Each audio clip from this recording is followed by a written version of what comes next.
The planet trembled, not with the seismic rumble of earthquakes or the thunderous crash of meteors, but with something far more primal, the heartbeat of rage itself, pulsing through the fabric of reality as dimensional barriers screamed and tore. In the skies above Metropolis, where Superman had maintained peace for years, and citizens walked without fear beneath the daily planet's globe, a wound opened in the air. Not the clean, geometric precision of a boom tube, but a ragged, angry gash that bled green radiation and impossible physics. Darkseid scientists had been playing with forces they didn't understand, reaching across dimensions for weapons, for power, for anything that could tip the eternal war between Apocalypse and New Genesis. They had found something. They had pulled it through, and now Metropolis would pay the price. The green comet that fell from that tear wasn't celestial debris. It was a man, if such a word could still apply to the 10-foot mass of gamma-irradiated muscle and primal fury that cratered into Metropolis Central Park with the force of a tactical warhead. Trees vaporized. The fountain that had stood for 60 years became shrapnel. Families picnicking on Sunday afternoon found themselves airborne, saved from certain death only by a red and blue blur that moved faster than comprehension, depositing them blocks away before returning to the epicenter of destruction. Superman hovered above the crater, cape snapping in the superheated air, his enhanced vision cutting through the dust and debris. What he saw made even the Man of Steel hesitate. The creature rising from the impact zone was massive, its skin a color that shouldn't exist in nature, a radioactive green that seemed to drink in Metropolis's sunlight and convert it to pure aggression. Muscles layered upon muscles in anatomically impossible configurations, eyes that glowed with mindless hate, and the roar, God, the roar that split the air was the sound of every restrained impulse, every suppressed fury, every civilized veneer stripped away to reveal the beast beneath. "Easy," Superman said, hands raised, voice calm despite his racing heartbeat. His super hearing caught the creature's pulse, impossibly fast, accelerating with each breath. "I don't know how you got here or what happened to you, but I can help. Just..." The Hulk's answer was a car, not thrown, launched with enough force that Superman barely caught it before it could demolish the apartment building behind him. He set it down gently, turned back, and the creature was already moving. Fast. Faster than something that size had any right to be. The punch caught Superman in the chest and carried him through 4 buildings. Bruce Banner's last conscious thought before the boom tube had seized him had been a desperate prayer that the transformation wouldn't complete, that somehow he'd stay human long enough to understand what was happening. But rage has no interest in understanding. Rage only wants to hurt, to destroy, to make the world as broken as it feels inside. And in this new place, with strange energies singing through his gamma-saturated cells, the Hulk felt stronger. The yellow sun that powered this world's champions poured into him differently than it should, mixing with gamma radiation in ways that violated every law of physics Bruce Banner had ever studied. The Hulk didn't care about physics. The Hulk cared that the blue and red man, who smelled like power and goodness and control, had tried to talk. Talk was for the weak. Talk was for Banner.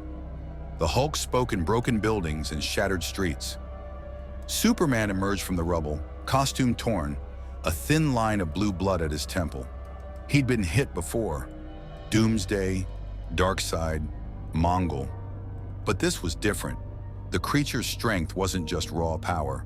It was escalating.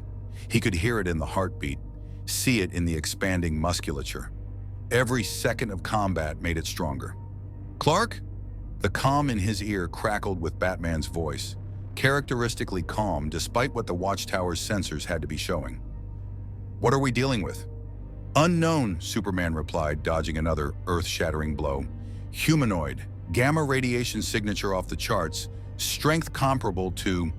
He caught a fist that would have liquefied a normal man, felt his boots dig furrows in the pavement as he was pushed backward. "Comparable to mine, possibly exceeding it." And Bruce? He released the fist, used his heat vision to create a wall of molten asphalt between them, buying precious seconds. It's getting stronger. Every time I engage, the power increases. Noted. Wonder Woman and I are 3 minutes out. Can you contain it? Superman looked at the creature, charging through molten rock like it was water, felt the next impact rattle his Kryptonian bones, and made a decision he hated. Negative. I'm going to try something else. Clark out. He stopped fighting back. Let the next punch land. Let himself be driven into the earth, crater deepening with each blow. Used his invulnerability to weather the storm while his mind raced through possibilities. The creature was mindless, operating on pure instinct, but instinct could be predicted, redirected. Between punches, Superman spoke. Not in English. The creature showed no signs of comprehension, but in the universal language of tone, calm, soothing, the voice he'd use for a frightened animal. It's okay. You're safe. No one here wants to hurt you. For just a moment, one crystalline instant, the Hulk's pupils contracted. Something flickered behind the rage. Recognition, understanding. But then sirens wailed in the distance, helicopters thundered overhead, and the Hulk's head snapped toward the new sounds. New threats. New things to smash. No! Superman surged upward, intercepting the leap that would have carried the creature into downtown proper. They collided midair, two titans wrestling at terminal velocity, and Superman made another choice he'd regret. He flew up, out of the city, toward the stratosphere where there was nothing to break, no one to hurt. The Hulk didn't care about oxygen, didn't care about cold, only cared about the thing holding him, restraining him, controlling him. Gamma-fueled strength surged again, fingers closing around Superman's throat with pressure that could crush diamonds. They tumbled through the sky, locked together, falling back toward Earth. "I'm sorry," Superman whispered, and unleashed his heat vision at point-blank range. The Hulk screamed, not in pain. The beams washed over his skin like summer rain, but in fury. Cosmic fury, reality-warping fury. His muscles expanded again, gamma radiation flaring so bright it could be seen from space. And when his fist connected this time, Superman's world went white. The Man of Steel fell from the sky unconscious, dead weight plummeting toward the Metropolis harbor. He never felt the green arms that caught him 50 feet above the water. Never saw the creature's expression shift, just for a second, from mindless rage to something almost like confusion, almost like concern. Then the Batwing screamed overhead, the invisible jet shimmered into view, and Bruce Banner's consciousness slipped away beneath the green tide once more. The Hulk dropped the unconscious Kryptonian into the harbor, not thrown, placed almost gently, and turned to face the new challengers with a roar that shattered windows for 6 blocks. Batman's fingers flew across the Batwing's console, analyzing, calculating, preparing. Wonder Woman gripped her lasso, warrior instincts singing with the recognition of a worthy opponent. And in the harbor below, Superman sank into darkness, one thought echoing through his fading consciousness. This isn't a villain. This is a victim, and I don't know if we can save him. The Hulk stood in the ruins of Metropolis Central Park, waiting as the trinity of DC's mightiest heroes prepared for a battle that would change everything. If you want to see more characters enter different universes, hit that subscribe button and drop the name of a character and the universe you'd want to see them in down in the comments below. Hope shines brightest in the darkest night. The Bat computer had 17,000 contingency protocols. Plans for alien invasions, dimensional breaches, rogue metahumans, magic-based catastrophes, and every permutation of threat Bruce Wayne's paranoid genius could conceive. None of them covered this. The readouts streaming from the Batwing's sensors defied logic. Gamma radiation that shouldn't exist in this universe, strength metrics that climbed higher with each passing second, cellular structure that regenerated damage faster than it could be inflicted. Batman had fought gods and monsters. This was both and neither. "Diana, ground approach," he commanded through the comm, banking the Batwing in a wide arc. "Keep it focused on you. I need 30 seconds to analyze behavioral patterns." Wonder Woman descended like divine judgment, boots touching rubble-strewn earth 20 meters from the creature.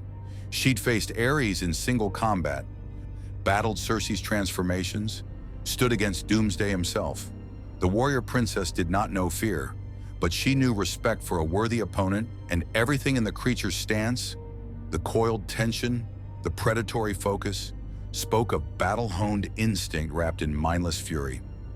"I am Diana of Themyscira," she said, her voice carrying the weight of 3,000 years of Amazon authority. "By the gods of Olympus, I offer you one chance to cease this destruction.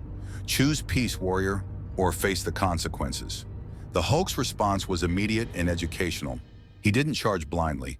He calculated, some deep, primal part of his brain assessing threat, measuring distance, choosing the optimal angle of attack. Then he moved with speed that belonged on a speedster, not something massing several tons. Diana's combat precognition saved her life. She rolled left as the Hulk's fist obliterated the space she'd occupied, brought her bracers up to deflect a follow-up blow that sent shockwaves through her Olympian bones. The impact drove her back 15 feet, boots carving trenches in asphalt. Her eyes widened fractionally. She'd blocked attacks from Superman without being moved. This creature hit harder. "Batman," she said, voice tight with exertion as she parried another devastating strike. "Your 30 seconds are up. Tell me you found something useful." From the Batwing, Batman's fingers never stopped moving across holographic displays.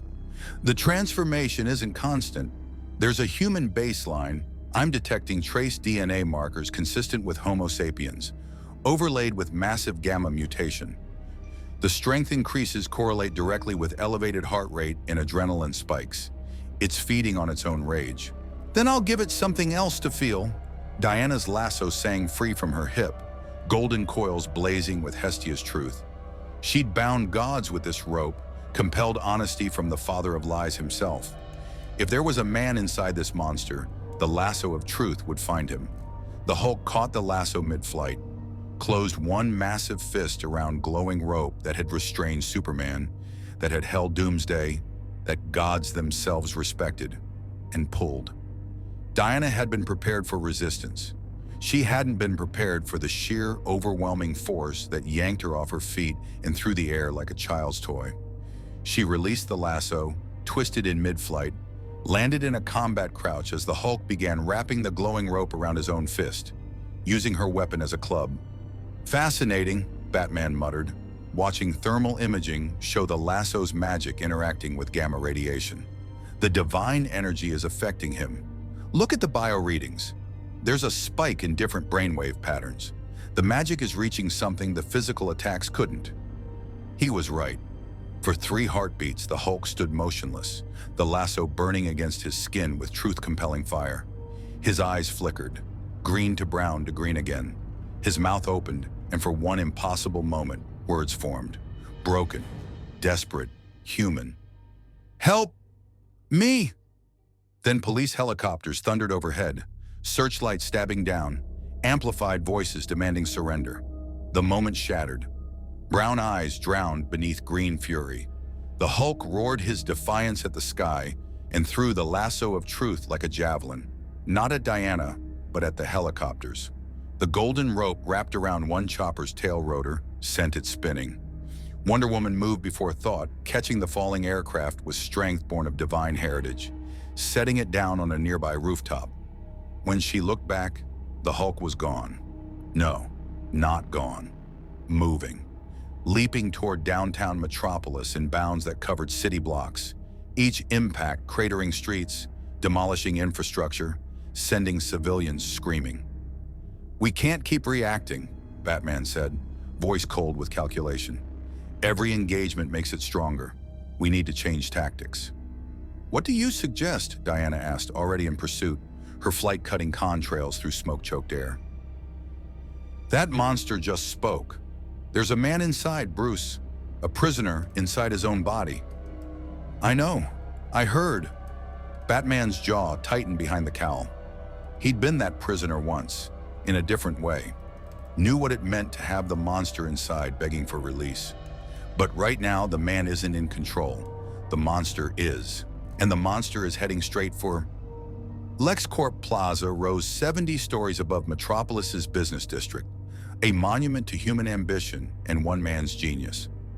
At its peak, Lex Luthor stood in his private observatory, watching the creatures approach through panoramic windows, a smile playing at his lips. "Sir," his assistant's voice trembled through the intercom, "the creature is headed directly for our position. Security recommends immediate evacuation." "Denied!"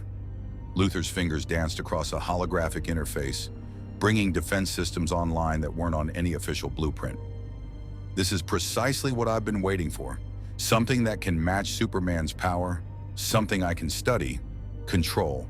His smile widened. "Weaponize." The Hulk hit LexCorp Plaza like a green meteor, crashed through the reinforced walls of the 47th floor, sent office workers scrambling, demolished cubicles and conference rooms in his search for... what? Threats? Challenges? Even the Hulk didn't know.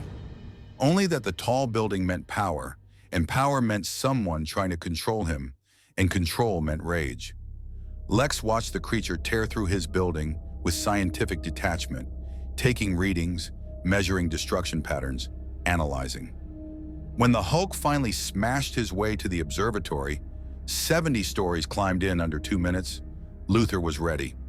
"Hello," he said calmly, as if greeting a business associate. "I've been expecting something like you. Not you specifically, of course, but the universe does love its ironies.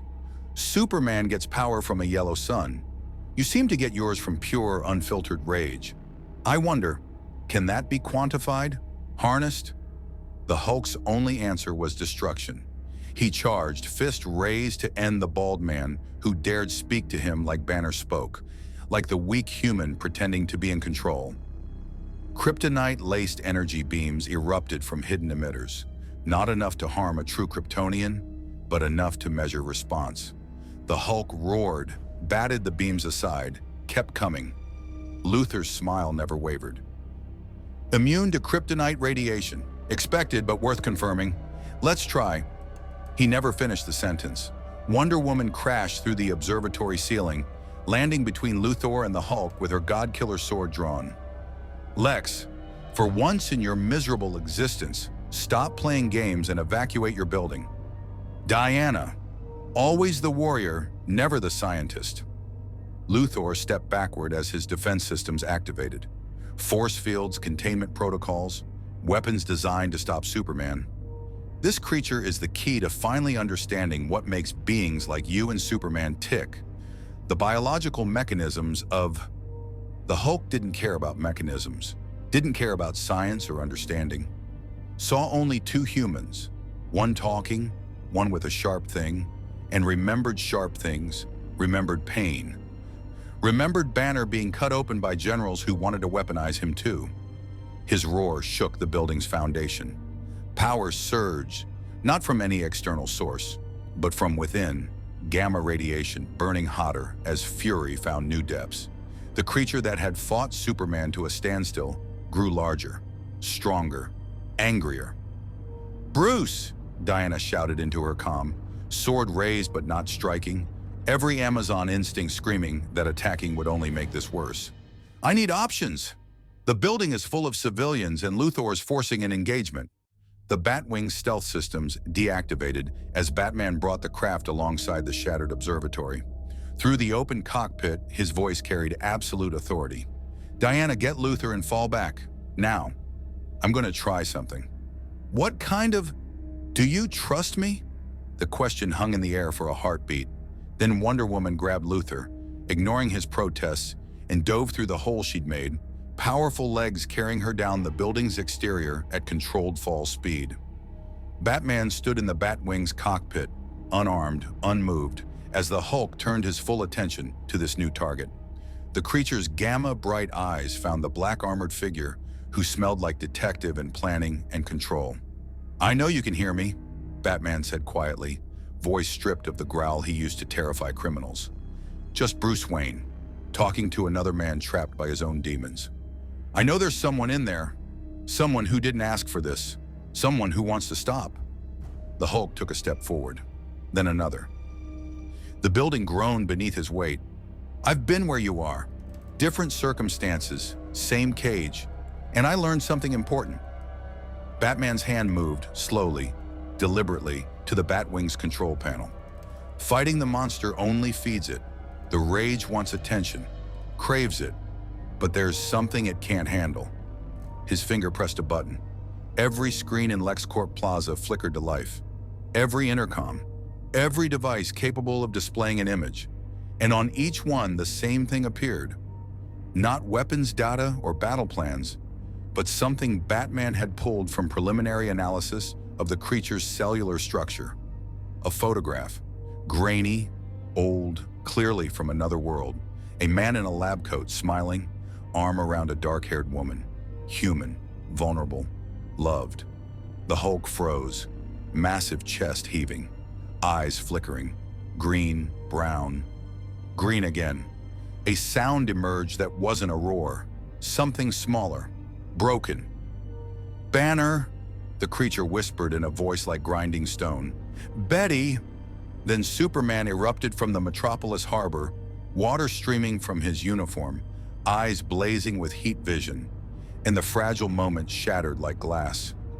The Man of Steel, recovered and furious about being blindsided, saw only the monster that had leveled his city and dropped him unconscious. "Enough!" Superman's heat vision lanced across the distance, not at killing intensity, but enough to drive the creature back. "I gave you a chance to stop. You chose destruction. That ends now." "Clark, wait!" Batman started, but it was too late. The Hulk's tenuous grip on Banner's consciousness snapped. The photographs meant nothing. The gentle voice meant nothing. Only the burning eyes. The God-Man coming to stop him, to control him, to make him weak like Banner. Gamma radiation flared to critical levels. The Hulk grew again, muscles rippling with impossible power. And when he met Superman's charge this time, his fist didn't just hurt the Man of Steel, it made him bleed. Lex Luthor had dreamed of making Superman bleed for 20 years, had spent billions in research, built weapons that bent the laws of physics, allied with demons and despots, sacrificed his soul piece by piece at the altar of that singular obsession. And now, as Wonder Woman deposited him unceremoniously on the LexCorp Plaza steps, and he watched through the building's external cameras, some creature from another dimension accomplished it in 30 seconds. The smile that crossed his face was terrible in its purity. "Mercy," he said into his comm, brushing dust from his impeccable suit as emergency services swarmed the plaza. "Ignore the evacuation order. Get the Gamma containment team to sub-level 7. The enhanced restraints, the quantum shackles, everything we built for the Superman contingency." "Sir, that thing just put Superman through 6 floors of reinforced, which makes it exactly what I need." Luthor was already moving, not away from danger, but toward it, angling through panicked crowds with the confidence of a man who'd stared down gods. Batman tried appealing to its humanity. Admirable, doomed, but admirable. "I'm going to try something that actually works." "What's that, sir?" "Giving it what it wants." 5 blocks away, Superman crashed through the remains of the Metropolis Museum of Natural History, demolishing the dinosaur exhibit, the impact cratering marble floors. He rose slowly, cape in tatters, a thin line of blue blood trailing from his split lip. The Hulk had hit him harder than Darkseid, harder than Doomsday on their first encounter, and the creature was still accelerating. "Clark!" Batman's voice cut through the comm static. "You can't fight it directly. Every exchange makes it—" "I know!" Superman wiped blood from his mouth, eyes tracking the Hulk's approach through the museum's shattered wall. "But I can't let it rampage through Metropolis either. Civilians are still in the evacuation zone. If I don't engage, then let me." Wonder Woman descended between them, sword sheathed, hands empty. The strategic retreat. "I'll draw it toward the harbor. Open ground. Fewer casualties." "Diana, you saw what it did to me. I'm a warrior, Clark. I've faced worse odds." A lie, but a comforting one. "Besides, Batman's right. We need time to understand what we're fighting. That means someone needs to keep it occupied while he thinks." Superman wanted to argue, wanted to be the one taking the hits, protecting everyone, being the hero Metropolis needed, but his ribs ached in ways Kryptonian ribs shouldn't, and pride was a luxury measured against lives saved. 2 minutes, he said. "Then I'm back in." Wonder Woman's smile was grim. Make them count.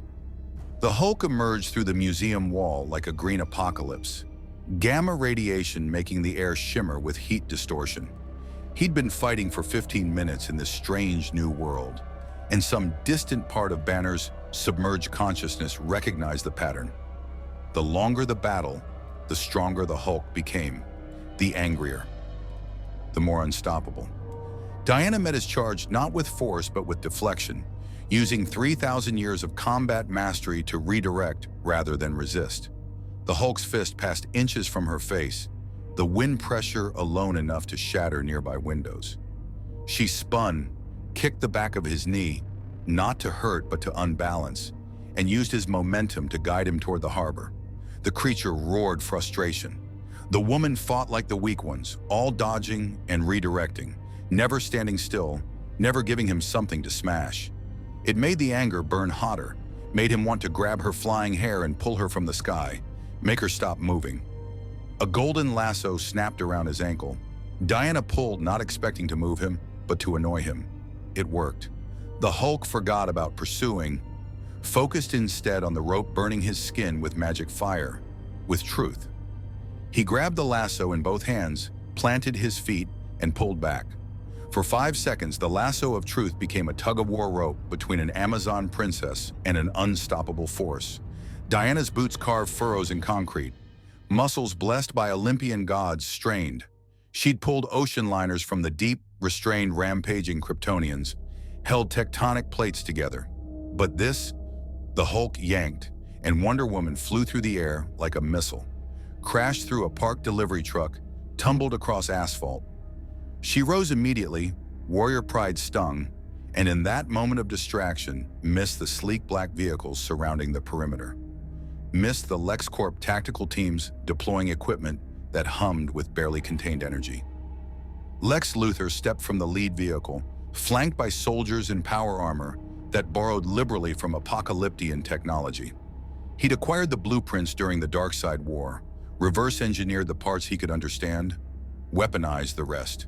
They weren't boom tubes or omega beams, but they'd stop a charging Kryptonian. At least that was the theory. Magnificent, Luthor breathed, watching the Hulk advance on Wonder Woman with murder in his gamma-bright eyes. Pure concentrated power with no off switch, no moral compunctions, no Superman-esque weakness for truth and justice and the American way. He raised his hand, and his tactical teams activated their weapons. Containment fields erupted from emitters positioned in a perfect octagon around the Hulk. Not kryptonite-based, useless against this creature, but something more exotic. Phantom Zone technology, modified and enhanced. The fields that had held Kryptonian war criminals for centuries, adapted to trap anything. The Hulk hit the barrier and bounced, roared, hit it again, harder. Gamma radiation flared, strength surging in response to the restraint, to the control being forced on him. He recognized this, remembered being held down, strapped to tables, generals ordering one more test, Banner screaming inside while they cut and measured and used him. The containment field held for 12 seconds, then fractured, then shattered. Impossible! One of Luthor's technicians gasped. Those fields can hold Superman at full power for, it's not Superman. Luthor's expression never changed, but his mind raced through calculations. Adjusting strategies, already 3 steps ahead. Recall the tactical teams. Activate Protocol Omega. Sir, that's untested. The energy requirements alone? Do it! The Hulk turned toward the voice giving orders. The bald human who smelled like control and experiments and generals, and something in Banner's buried consciousness screamed recognition. Not this man specifically, but the type. The ones who saw gamma radiation as a weapon, saw Banner as a resource to be exploited, saw the Hulk as something to use. The leap that carried him toward Luthor's position covered 300 feet in a single bound. The landing cratered the street, sent the LexCorp vehicles tumbling like toys. Power-armored soldiers opened fire with weapons designed to pierce Kryptonian skin. Energy beams, kinetic penetrators, sonic disruptors, all of it washed over the Hulk like summer rain. He grabbed the nearest soldier by the helmet and threw him. Not at anything specific, just away. The man's trajectory carried him 6 blocks before Wonder Woman intercepted, caught him, absorbed the momentum that would have liquefied his organs. Luthor stood his ground as the Hulk approached, gamma green fist raised to crush, to destroy, to end the next man who thought he could control. "I can give you what you want," Luthor said calmly, even as death loomed inches away. The Hulk paused, fist trembling with barely restrained fury, waiting. "You want them to leave you alone, stop chasing you, stop trying to cage you." Luthor's smile was poison wrapped in honey. "I can arrange that, but first there's someone you need to remove from me. Someone who's been controlling this entire city for years. Someone they all bow to, despite his being an alien invader with enough power to conquer this world whenever he chooses." In the Batwing, Batman's blood ran cold. "Diana, stop him. Luthor's trying to weaponize it against..." But Wonder Woman was 6 blocks away, and Luthor was already showing the Hulk a holographic projection. Superman, flying, saving, protecting, controlling. "His name is Superman," Luthor said, voice dripping with false sympathy. "And he's everything you hate. An alien pretending to be human, using his power to decide what's right and wrong, making everyone feel weak and helpless in his shadow. Sound familiar?" The Hulk's eyes narrowed. Gamma radiation pulsed brighter. Because yes, it did sound familiar. Sounded like the generals. Sounded like everyone who'd ever looked at Bruce Banner and seen not a man, but a resource. Looked at the Hulk and saw not a being, but a weapon.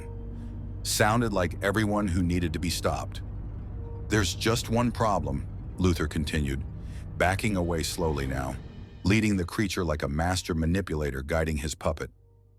"Superman is strong, almost as strong as you, and he'll keep coming back, keep trying to stop you, until you're locked in a cage forever. Unless," he smiled, "unless you hit him hard enough that he stays down." The Hulk's roar shook Metropolis to its foundations. Not a roar of rage this time, a roar of purpose. He turned, oriented himself toward the Watchtower's satellite coordinates that Luthor's hologram helpfully displayed, and leaped. Each bound carried him miles. Gamma-powered legs treating physics as a polite suggestion, trajectory aimed directly at...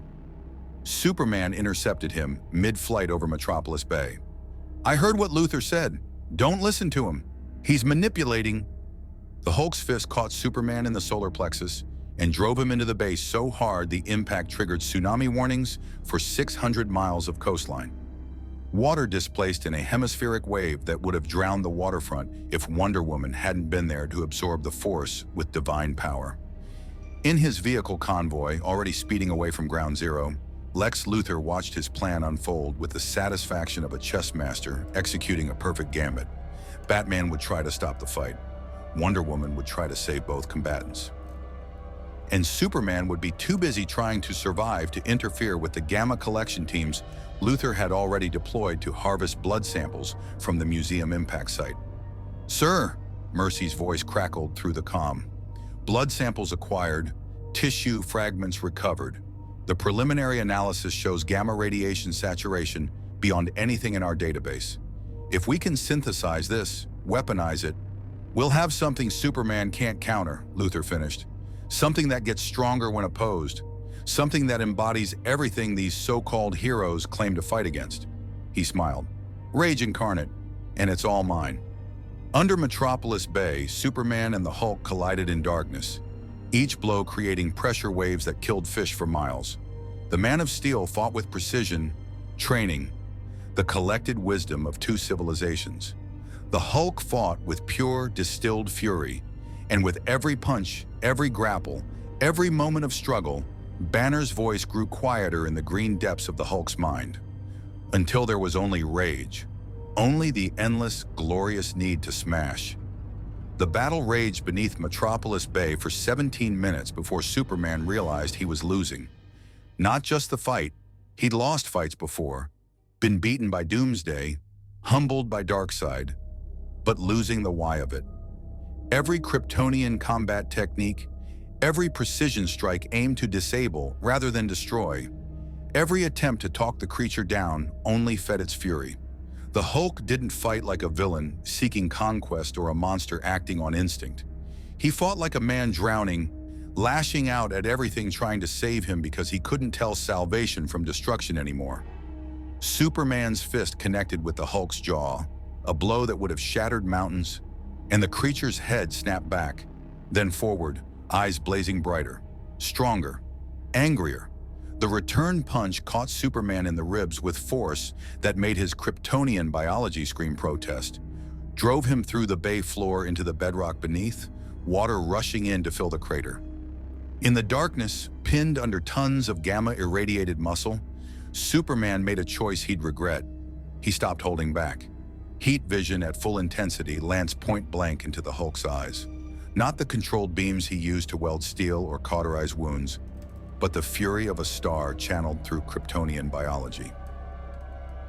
The creature roared, pain finally registering through the rage, and Superman used the moment to move. Super speed carried him from beneath the Hulk, out of the bay, into the sky above Metropolis, where civilians could see their champion wasn't beaten. The Hulk erupted from the water like a green leviathan, trailing steam where heat vision had scorched his skin. The burns were already healing, gamma-saturated cells regenerating damage faster than it could be inflicted. He'd felt pain, real pain, not the constant ache of transformation or the dull throb of impacts, but burning. And burning meant the Blue Man was dangerous, meant he needed to be stopped, needed to be... A voice cut through the rage, not from outside, from within. Please, stop this. Banner, still there. Still fighting for control from the prison of his own transformed body. The Hulk faltered mid-leap, massive form suspended in air for one crystalline moment, and Superman saw it. The flicker of brown eyes behind gamma green, the humanity struggling against the monster. "I can hear you," Superman said, hovering at a safe distance, hands raised in peace. Blood trickled from a dozen wounds, cape in tatters, but his voice carried nothing but compassion. "I don't know your name or how you got here, but I know you don't want this. Let me help you. Let me..." The Hulk landed on a rooftop, and for 5 heartbeats, he stood there, breathing, massive chest heaving, eyes flickering between colors like a television changing channels. When he spoke, the voice was wrong, too deep, too strained, words grinding past vocal cords not designed for language.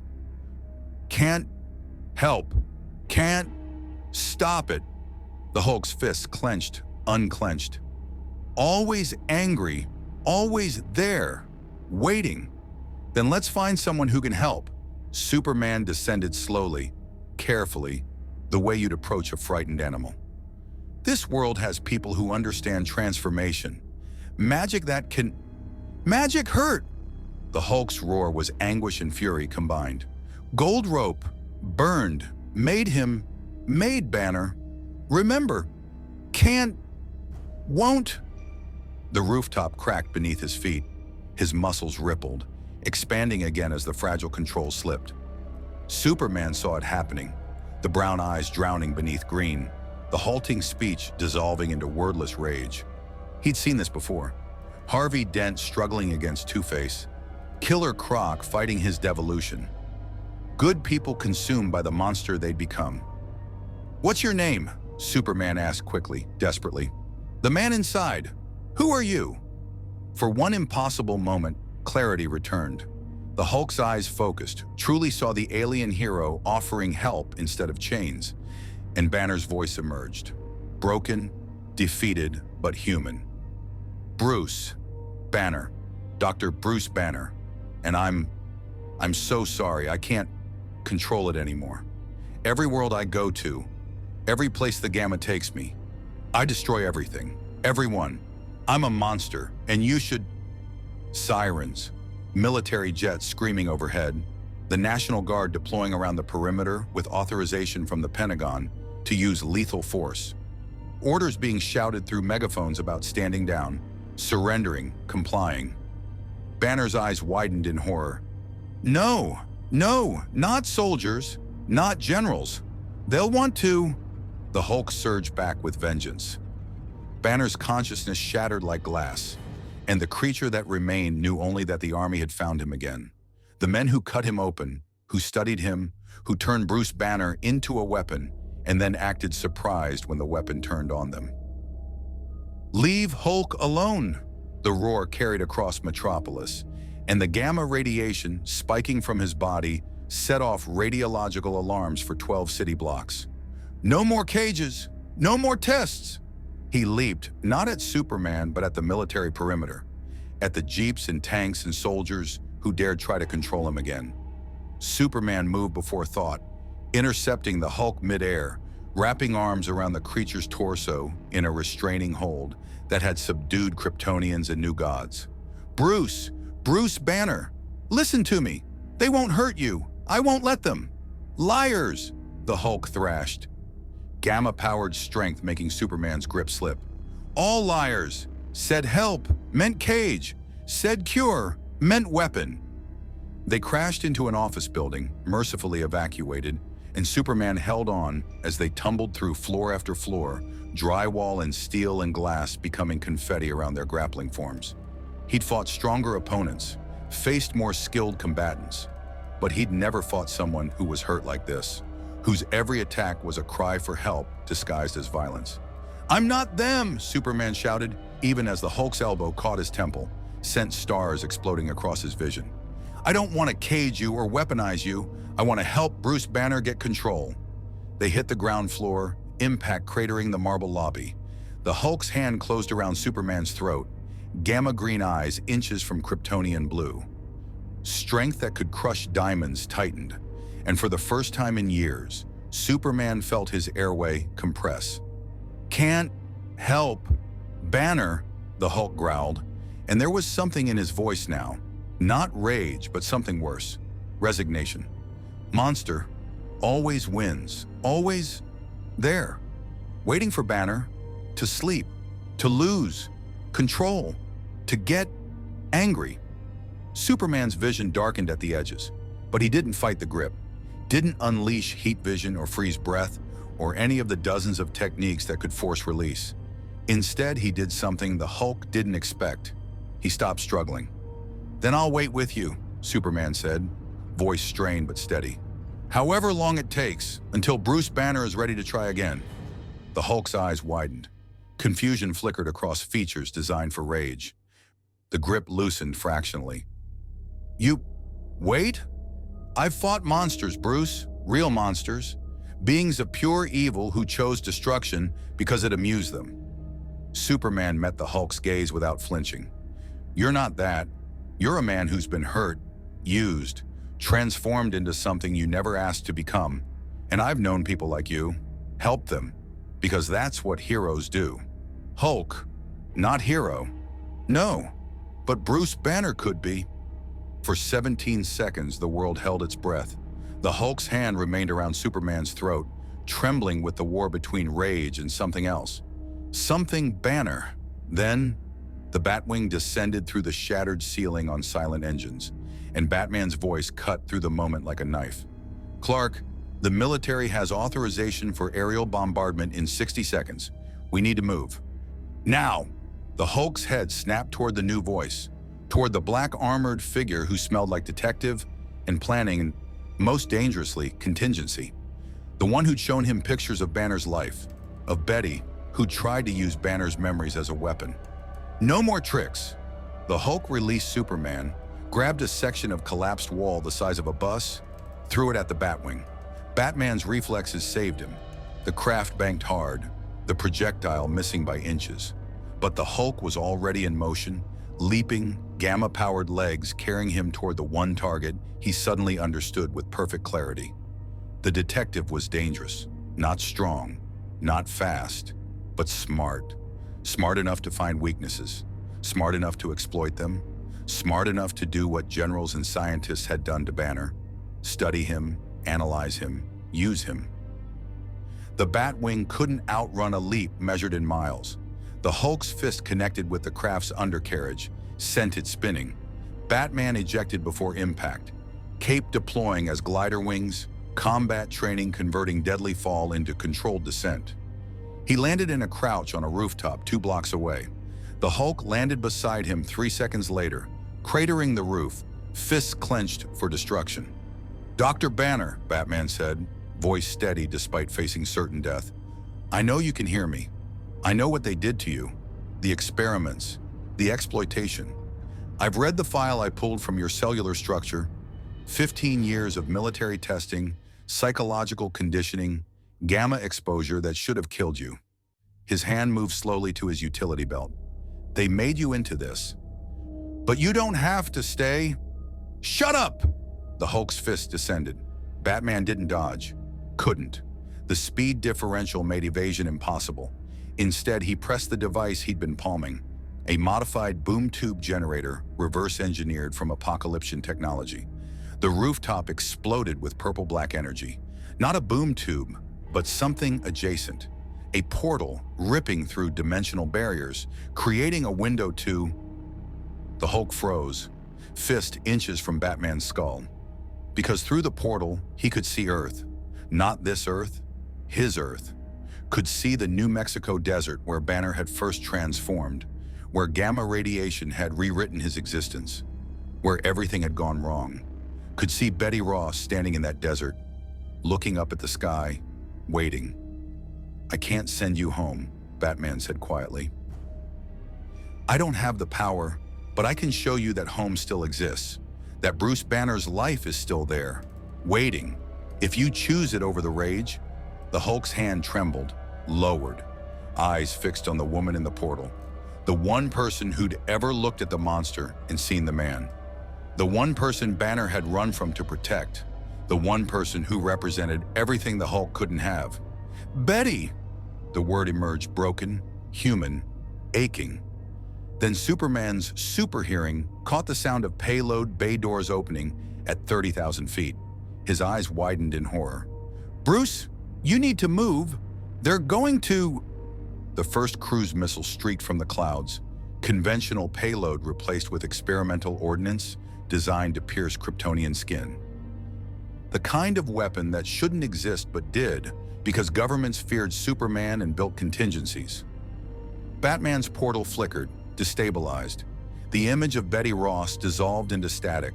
The Hulk's eyes tracked from the vanishing woman to the missile's approach to the military aircraft, deploying more weapons. And something in him broke. Not toward rage this time, toward something worse. Grief. "No!" The roar was anguish incarnate. The Hulk leaped to meet the missile, caught it mid-flight, tore it apart with hands that moved faster than human eyes could follow. But there were more. Dozens more.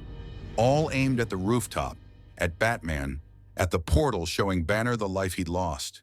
And in that moment, choosing to protect rather than destroy, the Hulk made a decision Bruce Banner would have been proud of. He became the shield. John Constantine had been drunk in a Liverpool pub when the magical alarm started screaming.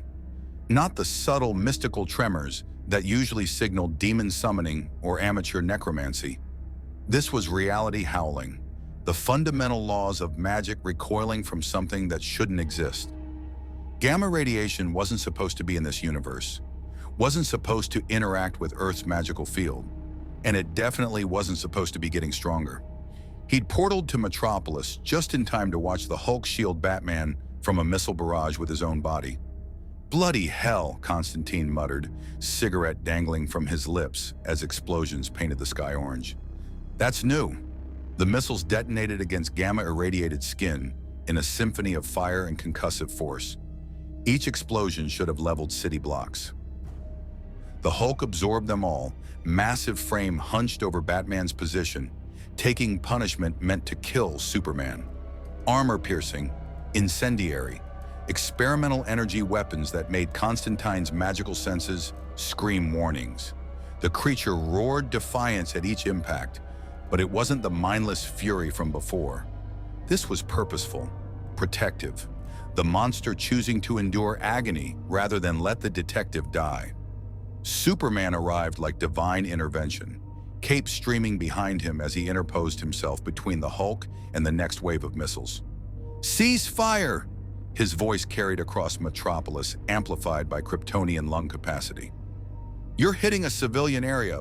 There are still people." Negative, Superman. General Sam Lane's voice crackled over open military channels, cold and certain. The creature has been classified as an extinction-level threat. Presidential authorization for lethal force has been granted. If you interfere with military operations, we have standing orders to... To what? Superman's eyes blazed with heat vision held in check. Shoot me too? I'm trying to save him. That thing isn't a him, Superman. It's a weapon, and weapons get neutralized. Constantine recognized Lane's voice. Lois Lane's father, the general who tried to weaponize Superman, who saw anything with power as either asset or threat. The kind of man who'd made the Hulk in the first place, even if it happened in another universe. Bugger this, Constantine muttered, sketching sigils in the air with practiced fingers. Zatanna, I know you're monitoring. We need a bloody intervention before the military turns Metropolis into a crater. Already here, Zatanna's voice came from behind him as she materialized in a flash of backward-spoken words. The stage magician looked exhausted, power reserves clearly depleted from whatever she'd been doing before this crisis. But John, I tried binding spells on that thing earlier. Well, Diana did with the lasso. It didn't hold. Because you used force. Restraint. Constantine's grin was feral. We're going to try something different. Something the good doctor inside that monster actually wants.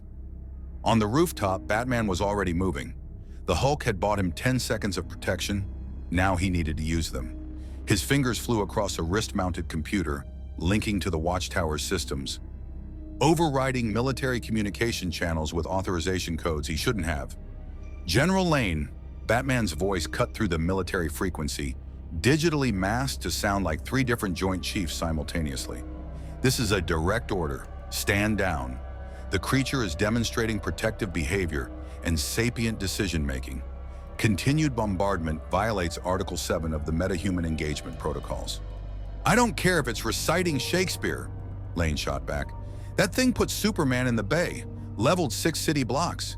And you want me to stand down because it suddenly decided to play hero? No. Batman's voice dropped the digital masking, became his own. Cold, final. I want you to stand down because if you keep shooting, you'll make it angrier. And trust me, General, you don't want to see what it can do when it stops holding back. The Hulk rose from his protective crouch, smoking from dozens of impacts, skin regenerating before their eyes. His gaze found the distant aircraft, the soldiers, the generals giving orders to hurt him. Rage flickered in gamma-green eyes, but beneath it, something else wrestled for control. Banner's voice emerged, strained and desperate. Batman, right, keep shooting. Hulk get stronger, angrier, won't be able to stop. Then help me stop them without violence, Batman said, standing slowly, cape settling around shoulders like a dark promise. Work with me, Dr. Banner.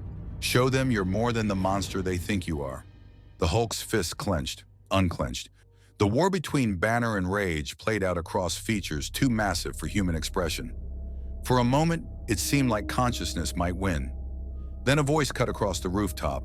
Lex Luthor, broadcasting from a news helicopter, his smile visible even from this distance. General Lane, you're making a mistake. That creature isn't protecting Batman out of heroism. It's using him, creating sympathy, making you hesitate. I've studied the footage. Every time it's engaged, it adapts, learns. This is predatory cunning, not moral awakening.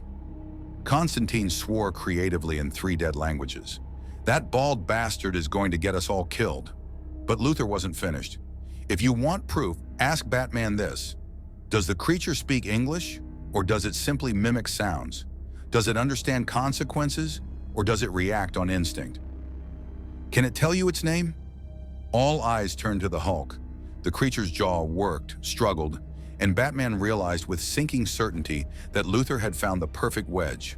Banner could speak through the Hulk, had done it moments ago, but it required concentration, control, things that slipped away when challenged. His name is Bruce Banner, Batman said firmly. Dr. Bruce Banner, a physicist, a person. Then let him tell us that himself. Luthor's smile widened. Let's hear this doctor explain what he wants, in complete sentences, without smashing anything.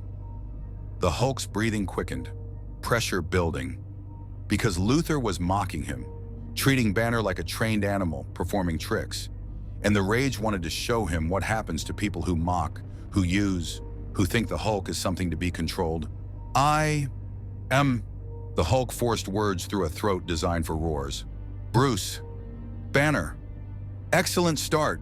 Now tell us, what do you want, Dr. Banner? The question hung in the air. Simple, devastating. Because what did Banner want? To go home? Impossible. To be cured? He'd tried for 15 years. To be left alone? The world would never allow it. To stop being the monster?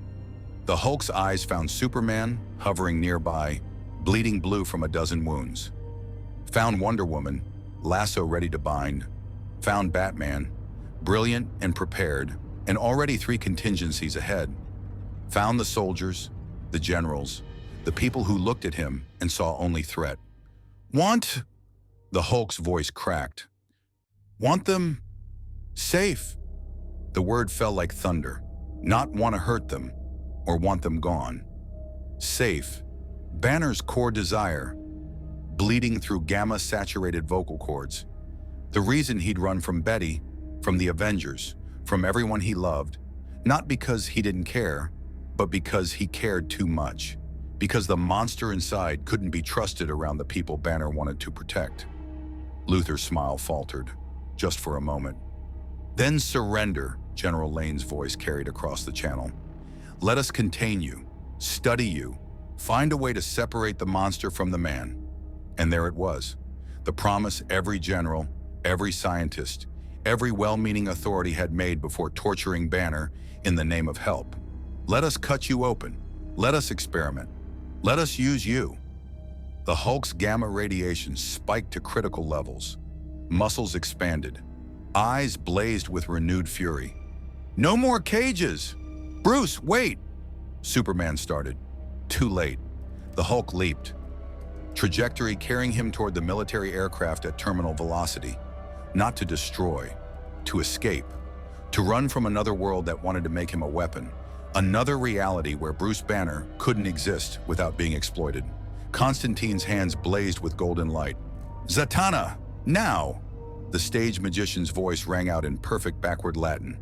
Manlake DNA anward eberegnatel, namu aid otneruder. Magic slammed into the Hulk mid-leap. Not binding, not controlling, but compelling, reaching past gamma radiation and rage to touch something deeper.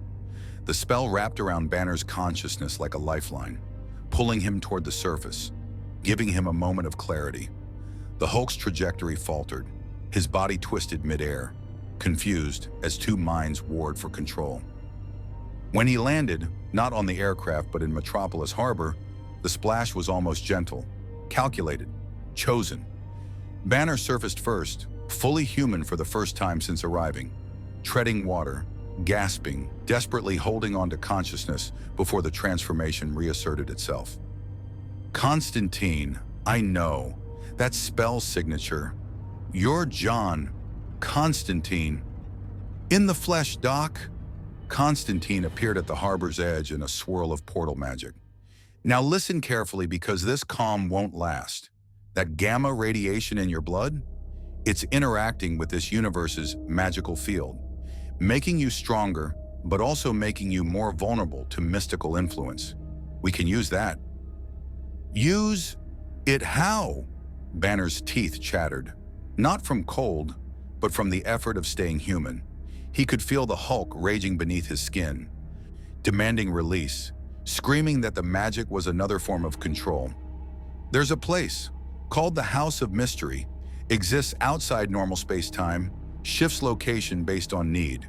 Magic strong enough there to keep the Hulk contained while we figure out how to separate you two properly. Constantine lit a cigarette despite the impropriety. Or at least give you better control. No guarantees, but it's better than letting the military vivisect you. And if I lose control there, Constantine's smile was grim, then the house eats you both and the problem solves itself. But hey, 50-50 odds are better than none. Superman descended to hover above the water. There's another option, the Fortress of Solitude, Kryptonian technology that might be able to help. Medical equipment designed for beings with powers like Superman, Banner laughed bitterly. No offense, but Kryptonian tech is still tech, still science, still the same tools generals used to create this mess. His body shuddered, muscles rippling. Hulk, coming back. Can't hold much longer. Then choose, Batman's voice cut through the confusion. He stood at the harbor's edge, having anticipated this moment, prepared for it. Constantine's magic, Superman's science, or we let you run, and this repeats in the next city.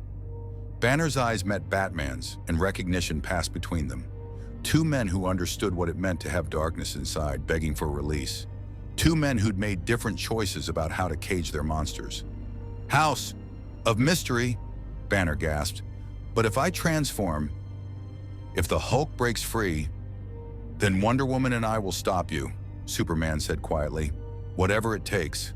I don't want to hurt you, Bruce, but I won't let innocent people die either.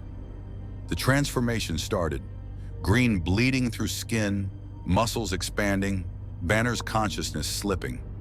But before it claimed him completely, before the Hulk surged back to rage against Constantine's magic and Superman's promises and Batman's contingencies, Bruce Banner made one last choice.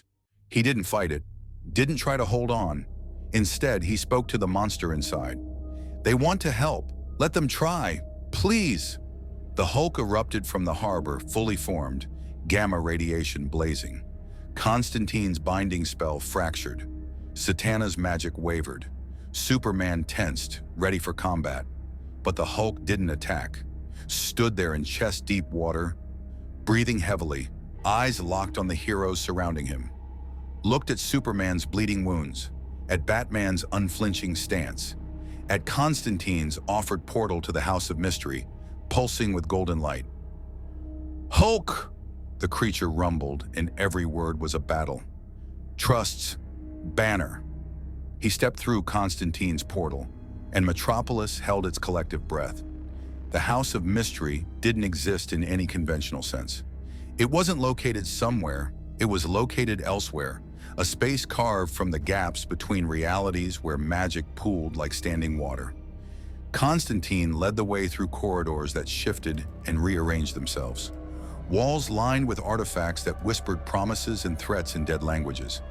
The Hulk followed, each massive footstep causing the house to groan and resettle, as if even this place of impossible geometry struggled to accommodate such concentrated rage. Right then, Constantine said, pushing open a door that hadn't existed seconds before.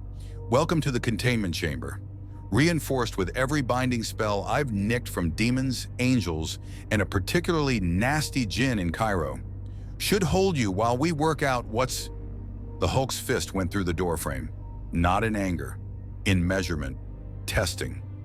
The wood splintered, revealed runic carvings that pulsed with defensive magic, and the creature's eyes narrowed with something approaching Banner's analytical intelligence.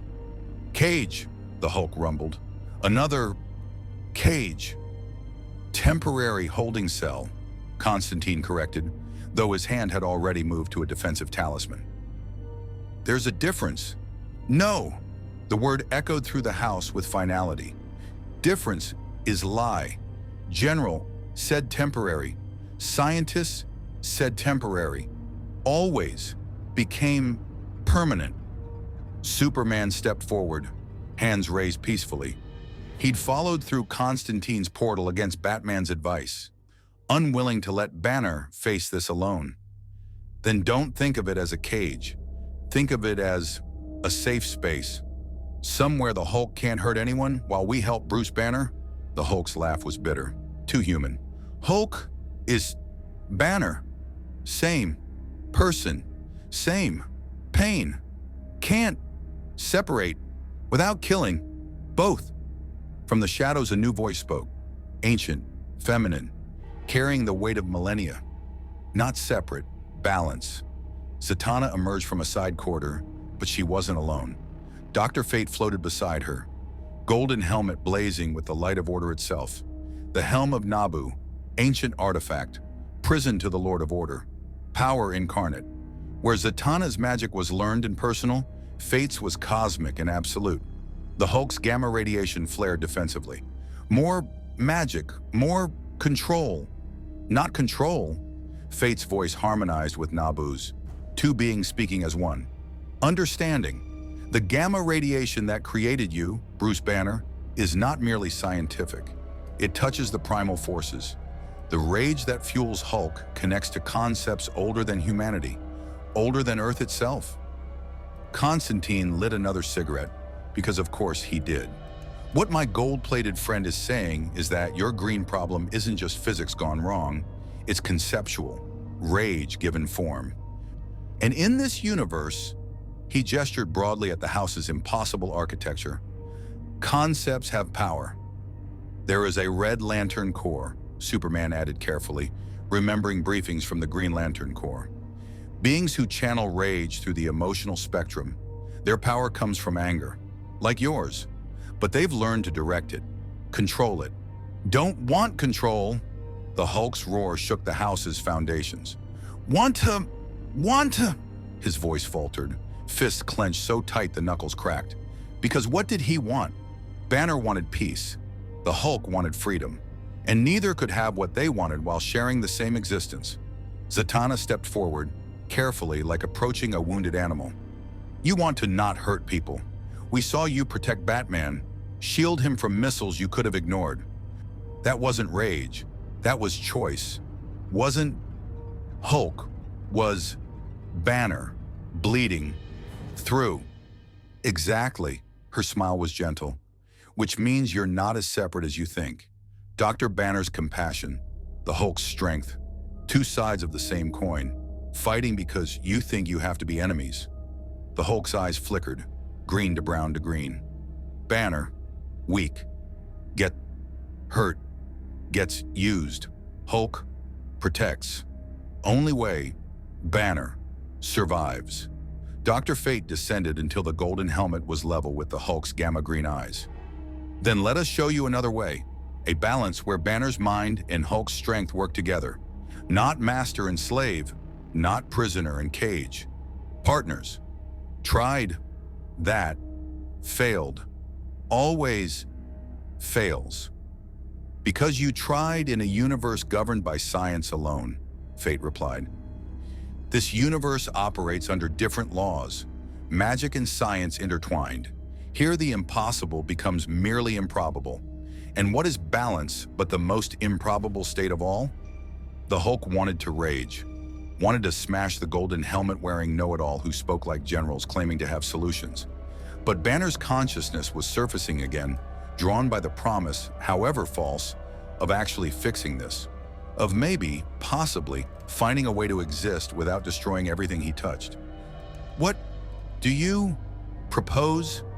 Constantine exhaled smoke in a long stream. A ritual, old magic, Egyptian mostly, the whole weighing the heart against a feather bollocks, but adapted. We'd use the house's power to create a space where Banner and Hulk can actually talk, face to face, not one suppressing the other, but actual bloody conversation. And if Hulk refuses, then the house contains you until we find another solution, or until you calm down enough to try again. Constantine's expression was uncharacteristically serious. I won't lie to you, Doc. This could go sideways in 100 different ways. The ritual might not work, might make things worse, might give you perfect balance for 5 minutes before it all falls apart. But it's a chance, and chances are what men like us live on. The Hulk stood silent, the war between Banner and rage playing out in micro-expressions too quick for normal eyes to track. Superman watched, supervision catching every flicker, every shift. He'd seen this before. Clark Kent and Superman weren't separate beings, but they'd struggled with balance. The farm boy versus the god, the reporter versus the hero. Finding harmony between different aspects of self. I'll stay, Superman offered. During the ritual, if something goes wrong, if the Hulk breaks free, you'll what? The Hulk's voice was almost gentle, almost sad. Fight me? We tried that. You lost. I'll keep trying, because that's what we do.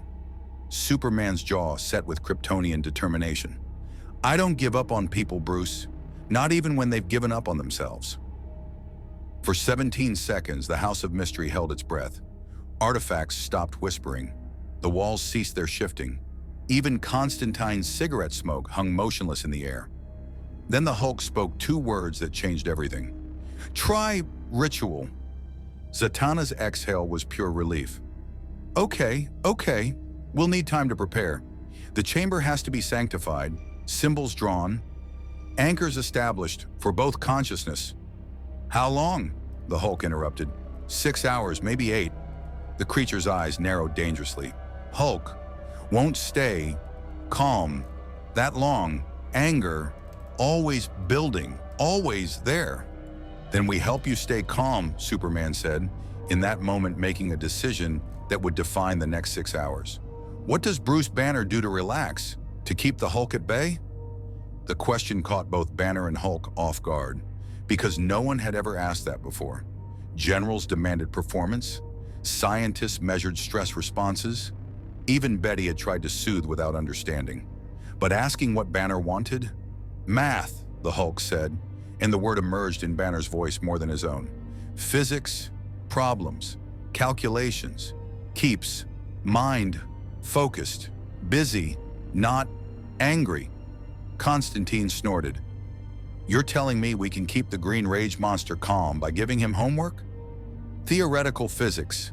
Batman's voice crackled over the comm system, because of course he'd tapped into the House's mystical frequencies. He'd been monitoring from the Batcave, preparing contingencies. "I'm transmitting unsolved problems from Wayne Enterprises' R&D division, quantum entanglement paradoxes, dimensional bridge mathematics, the kind of work that requires Banner's level of genius." The Hulk's expression shifted, softened. For the first time since arriving in this universe, something approaching hope flickered in gamma-green eyes. "And while he's doing that," Wonder Woman's voice joined the channel. She'd returned to the Watchtower for medical treatment, but clearly couldn't stay away. "We keep him company, not as guards, as colleagues. Scientists working on problems together."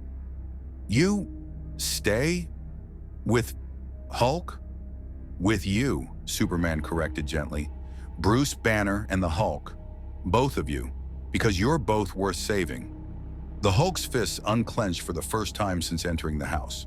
Slowly, hesitantly, like a man learning he was allowed to lower his guard after 15 years of constant combat. "House has library?" he asked, and the question was so perfectly Banner that Constantine actually laughed. "Mate, the House has everything, including, apparently, an impromptu university for gamma-powered rage monsters." He gestured and a new door opened, this one leading to a vast library that definitely hadn't existed before. "Right this way, Professor Hulk." The next 6 hours unfolded unlike anything the Justice League had expected. Superman worked through dimensional mathematics alongside the Hulk, their superhuman minds racing through calculations that would have taken normal humans decades. The creature's intelligence, Banner's intelligence, blazed through problems with the same raw power the Hulk applied to combat. Zatanna prepared the ritual chamber, Constantine chain-smoking through protective ward placement, Dr. Fate channeling cosmic energies into binding patterns. And through it all, the Hulk remained calm, focused, almost peaceful. Batman monitored from Gotham, watching bio-readouts, analyzing every variable. The gamma radiation was stabilizing, the rage metrics dropping. Not eliminated, never eliminated, but managed. Channeled into intellectual pursuit instead of physical destruction. "It's working," Wonder Woman observed from the Watchtower. "He's staying human. Well, Hulk-shaped, but thinking like Banner." "For now," Batman replied, "the ritual is the real test. If it fails, then we deal with it," Superman said firmly, looking up from an equation that covered 3 whiteboards. The Hulk worked beside him, chalk gripped delicately in massive fingers, symbols flowing with practiced precision. "But I don't think it will fail. I think Bruce Banner is stronger than he knows. And I think the Hulk is smarter than anyone gives him credit for." The creature paused mid-equation, turned to look at Superman with eyes that held equal parts suspicion and desperate want to believe. "You really think that?" "I know it," Superman replied, "because I've seen what you do when you're not fighting. You protect, you calculate. You choose to stay calm even though every instinct screams at you to smash everything. That's not weakness, Bruce. That's the strongest thing I've ever seen." The Hulk's hand trembled. The chalk snapped from pressure he couldn't quite control. But when he spoke, his voice was clearer than it had been since arriving. "Ready for ritual.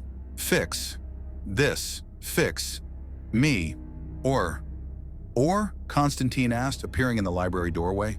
"Or say goodbye to Betty, to Banner's life, to everything." The Hulk's eyes blazed with determination and resignation combined. "Can't keep running, can't keep destroying. Either find balance or..." He didn't finish. Didn't need to. They all understood. Either Bruce Banner learned to coexist with the Hulk, or one of them had to die. The ritual chamber existed in the House of Mystery's deepest level, a space that technically shouldn't fit within the building's exterior dimensions, but absolutely did. Zatanna had spent 4 hours inscribing concentric circles of power across black marble floors, each symbol representing a different aspect of consciousness, rage, control, and balance. Dr. Fate hovered at the room's center, golden helmet blazing as he channeled the fundamental forces of order into the spell matrix. Constantine stood outside the primary circle, smoking his 7th cigarette, reviewing the ritual one last time. "Right. So, the theory is we create a metaphysical space where Banner's consciousness and the Hulk's rage identity can manifest separately, face each other, hash out their issues like civilized beings instead of 2 inmates fighting over the same cell. And the practice?" Batman's voice came through the comm. Ever the pragmatist. "The practice is we're mucking about with fundamental identity magic that could fuse them permanently, erase one or both personalities, or create some third horror that makes the current situation look pleasant." Constantine's grin was ghoulish. "But what's life without a little risk, eh?" The Hulk stood at the chamber's entrance, gamma radiation pulsing in rhythm with his heartbeat. 6 hours of theoretical physics had kept him calm, but the anger was always there, a furnace banked but never extinguished. Now, facing the ritual that could grant freedom or oblivion, that familiar rage stirred. "Still, time to run," he said, though whether to Constantine or himself wasn't clear. "There's always time to run, Doc." Constantine's expression softened fractionally. "I've been running my whole life, from demons, from debts, from consequences. But sometimes running just means the problem catches you when you're too tired to fight anymore. Better to face it on your terms." Superman placed a hand on the Hulk's massive shoulder, a gesture that would have earned anyone else a broken arm. "Whatever happens in there, you're not alone. We're right here, all of us." The Hulk's eyes found the Kryptonian, and something like gratitude flickered beneath the gamma green. "If things go wrong, if Hulk takes over completely, I'll stop you," Superman said quietly. "I promised Betty Ross I'd protect her world. That includes protecting it from you if necessary. But I don't think it will come to that. I think you're ready for this." "How can you know?" "Because you're afraid. Real monsters aren't afraid of what they might become. They're already there." Superman stepped back, giving the Hulk space to enter the circle. "Good luck, Bruce." The Hulk, Banner, they stepped into the ritual chamber. The moment his feet crossed the outermost circle, reality shifted. The House of Mystery's walls dissolved into prismatic void. Constantine's voice echoed from everywhere and nowhere. "Letting the spell do its work now. Don't fight it, just be." Zatanna's backward incantation washed over him. "Tort right nif udinaj tobatarapis, egnar dinan nam at telm, steniop out otni enotidi." Dr. Fate's golden light blazed supernova bright. "By the Lords of Order, by Nabu's eternal sight, let the divided self be made whole through understanding." The Hulk roared, not in rage but in agony, as the spell tore through him. Gamma radiation flared, muscles convulsed, And for one terrible moment, everyone watching thought the ritual had failed, that they just killed Bruce Banner trying to save him. Then the Hulk collapsed, and two figures rose from where one had fallen. Bruce Banner stood in the metaphysical space, looking down at hands that were human-sized, wearing the tattered remains of purple pants and nothing else. He was thin, not emaciated but lean, the body of a man who'd forgotten to eat because his mind was always elsewhere. Scars covered his torso, souvenirs from 15 years of transformation in military examination. Across from him, separated by 10 feet of void, the Hulk manifested, but different, solidified. Not flesh and blood, but concept made visible. Pure rage given form without the biological constraints of Banner's body. Taller than before, more massive. Gamma radiation bleeding from every pore like radioactive sweat. They stared at each other, man and monster, genius and rage. Two aspects of one existence, finally able to see each other clearly for the first time. Banner spoke first, voice shaking. "I'm sorry." The Hulk's eyes narrowed. "Sorry, sorry." The roar shook the metaphysical space. 15 years. 15 years Banner keeps Hulk caged, trapped inside, only let out when Banner too weak to handle problem himself. "I didn't ask for you." Banner's voice cracked. "I didn't want to become a monster. I was trying to help people, create something good, and the gamma radiation turned me into Hulk, into strong, into something that doesn't break when world tries to hurt it." The Hulk advanced, each step cratering the metaphysical ground. Banner weak, let's generals use him. Let's scientists cut him open. Let's everyone hurt him because Banner too scared to fight back. "I fight back!" Banner's hands clenched, a useless gesture in human form.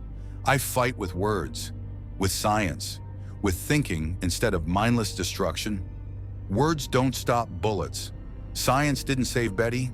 Thinking didn't keep generals from making Banner into weapon." The Hulk's voice dropped, became almost gentle, almost sad. "Only Hulk keeps Banner safe. Only Hulk makes them afraid, makes them stop." The words hung in the void, truth crystallizing between them, because the Hulk wasn't wrong.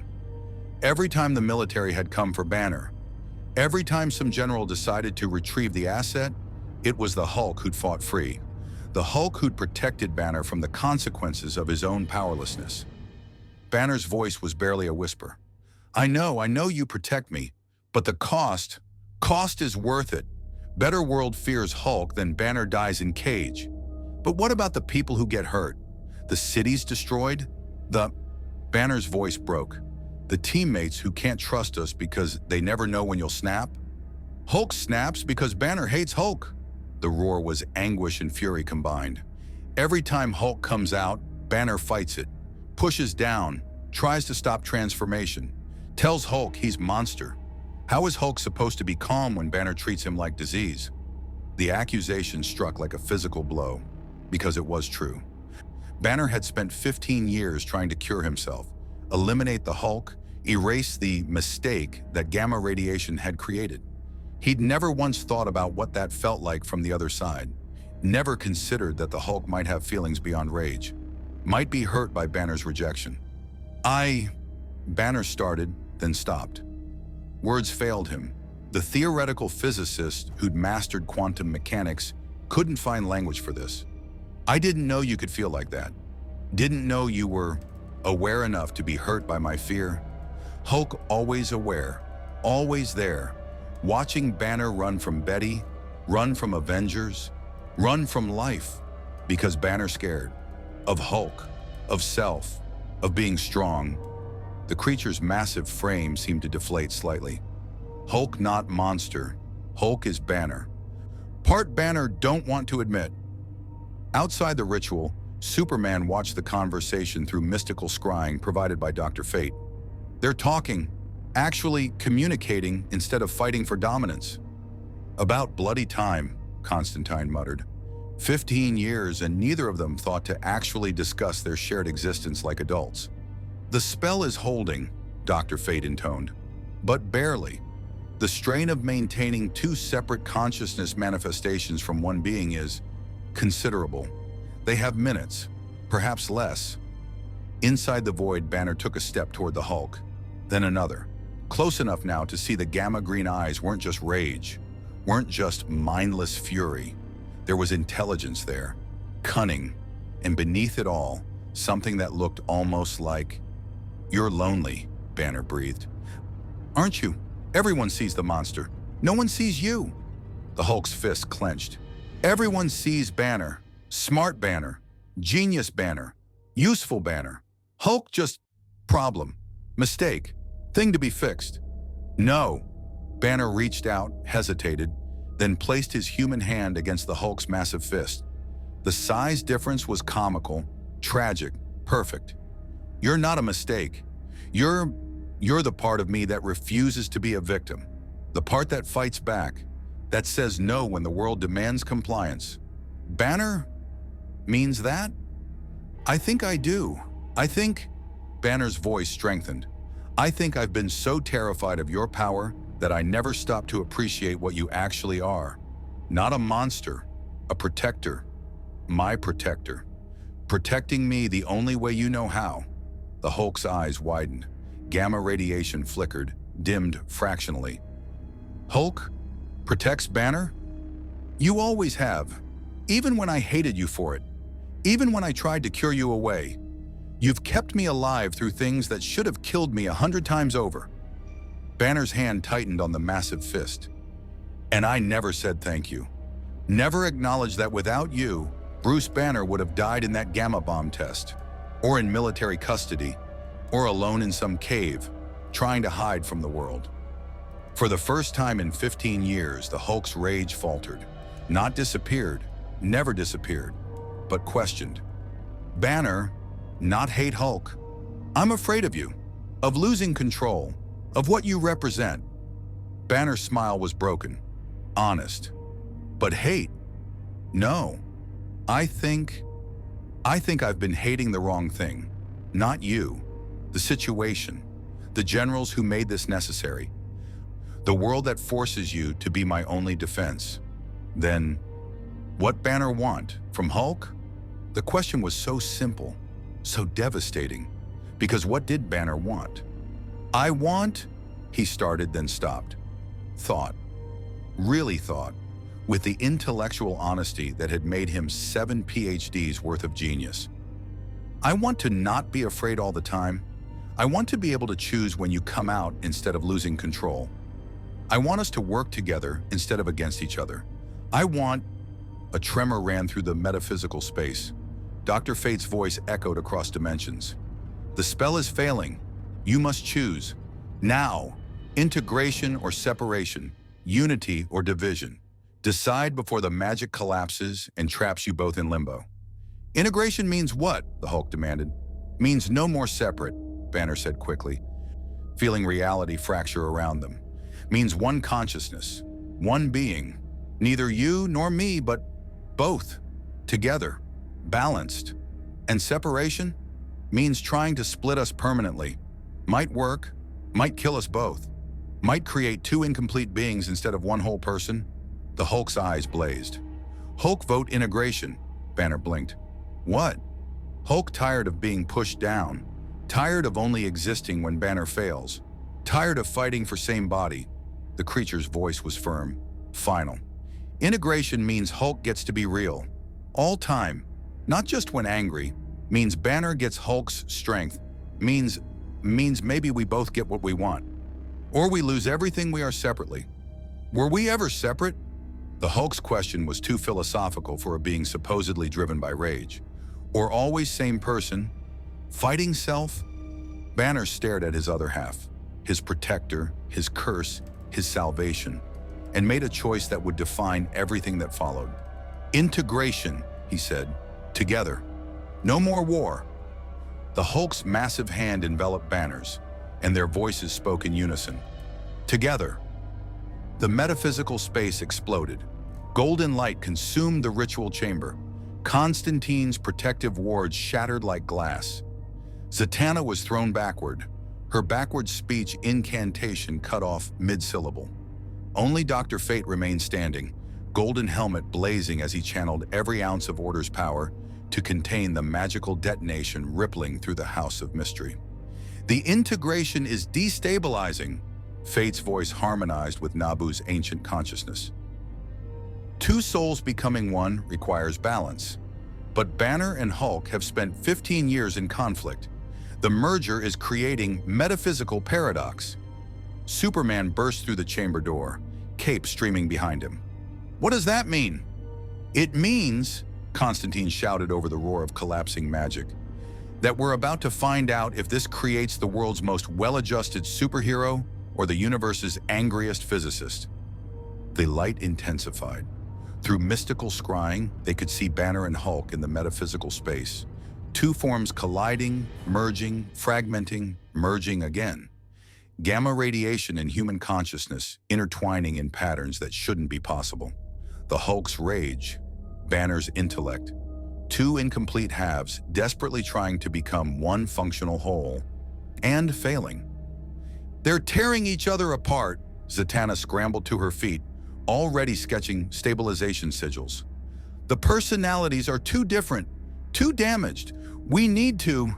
A roar split reality. Not rage, not anguish. Something else entirely. Determination. In the metaphysical void, Banner and Hulk, separate but touching, distinct but merging, spoke in perfect synchronization. We are one. And the universe listened. The explosion reversed. Golden light collapsed inward, dragged back into the ritual chamber by force of will so absolute it bordered on cosmic. Dr. Fate's helmet flared with approval. He recognized this. The moment when impossibility bowed to determination. When magic yielded to need. When two broken halves forced themselves whole through sheer refusal to fail. The light vanished. In the center of the ritual chamber, a figure stood. He was taller than Banner, 6.5 feet of lean, efficient muscle. Not the mass of the full Hulk, but clearly superhuman. His skin held the faintest green tint, like jade beneath lamplight. Eyes that shifted between brown and green with each breath. Wearing the tattered remains of purple pants and nothing else, scars covering his torso alongside patterns that might have been veins or might have been gamma radiation flowing through his circulatory system. He looked down at his hands, flexed fingers that were human-proportioned but clearly capable of crushing steel. Felt consciousness that was singular yet dual. Banner's intellect operating at full capacity while Hulk's power hummed beneath the surface. Ready but controlled. Did it work? Superman asked carefully, approaching but maintaining distance. Ready for either salvation or catastrophe. The figure's head turned. Eyes met Superman's with perfect clarity. When he spoke, the voice was Banner's intelligence combined with Hulk's resonance. Yes, no, both. A pause, then a smile that was equal parts human wonder and gamma-powered joy. We're integrated. I can feel both perspectives. Banner's knowledge, Hulk's instincts. It's like being able to see in stereo for the first time after years of monocular vision. And the rage? Batman's voice cut through the calm, ever practical. Can you control it? The integrated Banner closed his eyes, breathed. They could all see it. Gamma radiation pulsing brighter with each inhale, dimming with each exhale. The anger was still there, would always be there, but now it was managed, channeled. Like a nuclear reactor under controlled conditions instead of a bomb waiting to detonate. It's not gone, he admitted. Don't think it can be, but I understand it now. It's not the enemy. It's not a disease. He struggled for words. It's fuel, power source, part of me that refuses to be helpless. I just have to choose when to burn hot and when to bank the fire. Constantine exhaled smoke in a long stream. Bloody hell, it actually worked. For now, Dr. Fate intoned, the integration is stable but new, untested. Under stress, the balance could fracture. Banner and Hulk could separate again, possibly violently. Then I won't get stressed. The integrated Banner's smile was grim. Easy, right? At that exact moment, every mystical alarm in the House of Mystery began screaming. The walls shuddered, not from internal magical collapse, but from external assault.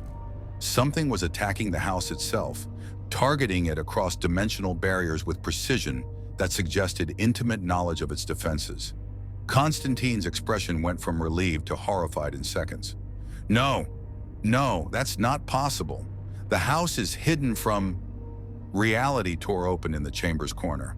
Not a boom tube's geometric precision, not a magical portal's flowing elegance. This was ripped, space-time shredded by absolute power, and through the wounds stepped a figure that made even Superman tense. Atrocitus. The leader of the Red Lantern Corps stood 9 feet tall, crimson skin cracked like cooling lava, power battery of rage burning at his chest. His eyes blazed with fury that had consumed galaxies. Hatred so pure it had literally killed him and brought him back as something worse. Around him, reality itself seemed to burn with anger. "I sensed you," the Red Lantern said, voice like grinding continental plates.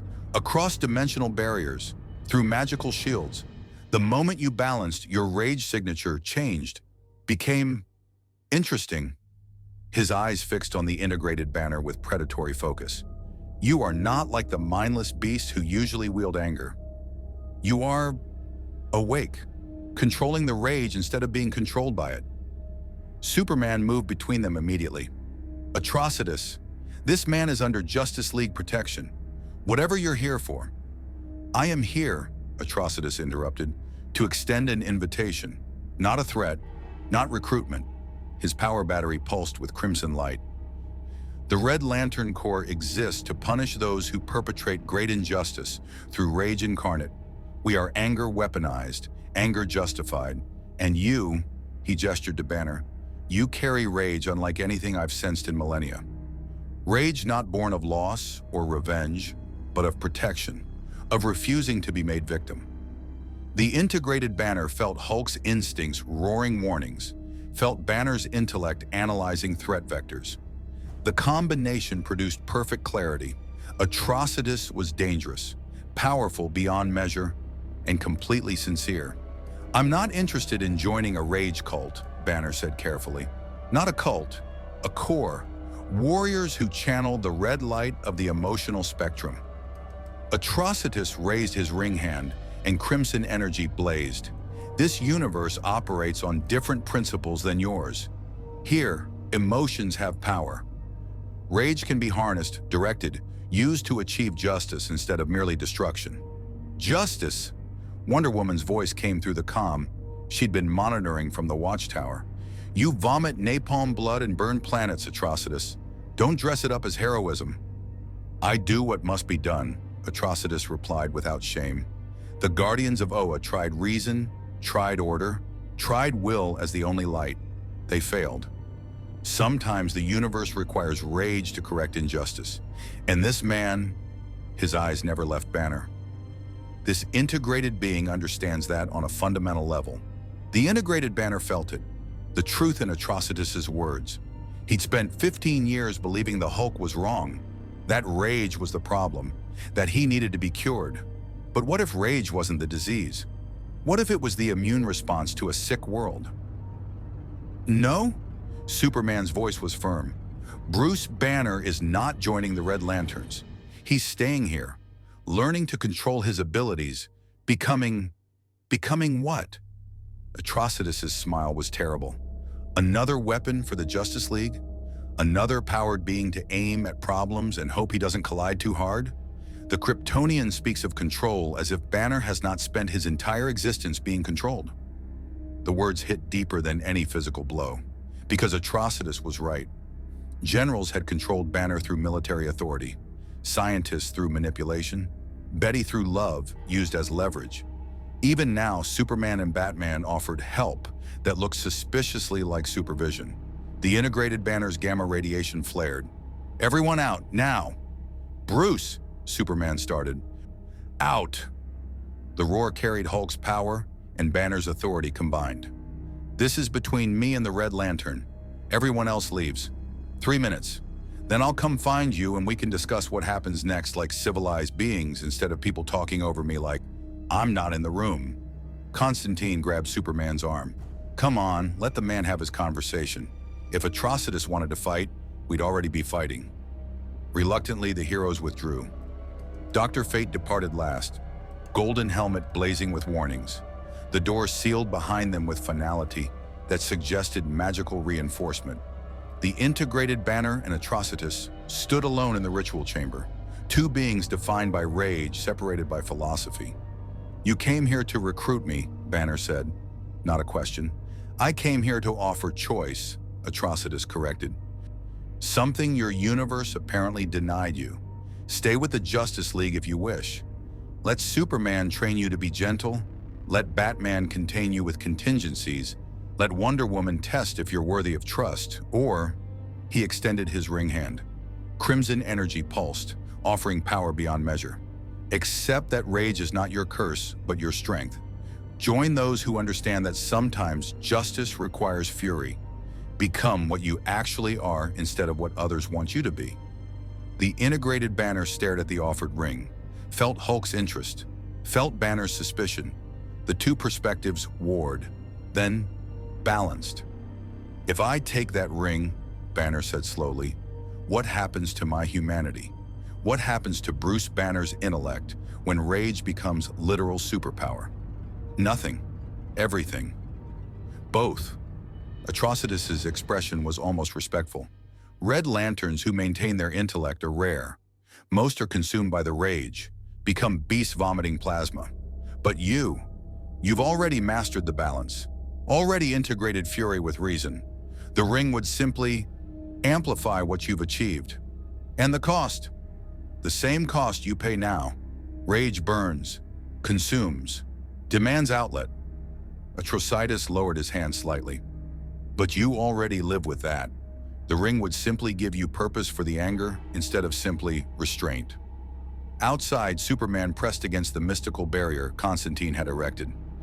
"We can't just let Atrocitus convert him. Red Lanterns are exactly what someone with Banner's experiences might actually need." Constantine interrupted quietly. "Think about it. 15 years of being told his rage is wrong, is disease, is problem. Then someone shows up and says, 'No, your anger is justified, is powerful, is worthy of respect.' Which message would you listen to?" Batman's voice was grim. "We need to intervene, now." Inside the chamber, Banner made his decision. "No." Atrocitus's eyes narrowed. "You refuse the ring? I refuse to trade one form of being used for another." Banner's voice was steady, certain. "You say I'd have choice, but joining the Red Lanterns means following your orders, fighting your wars, channeling my rage toward targets you select. That's not freedom. That's just a different cage with better PR. You would rather be the Justice League's pet monster, their controlled weapon? I'd rather be my own person." The integrated banner's gamma radiation pulsed, stabilized. "I spent 15 years letting Hulk protect me because I was too afraid to be strong.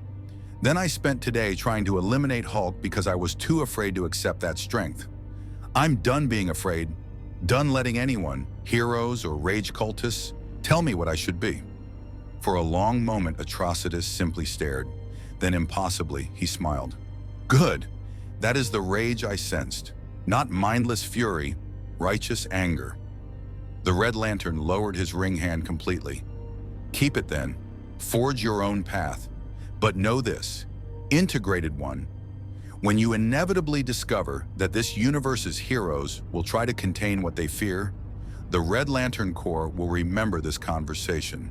The offer stands, always." He turned toward the dimensional tear, then paused. "One more thing.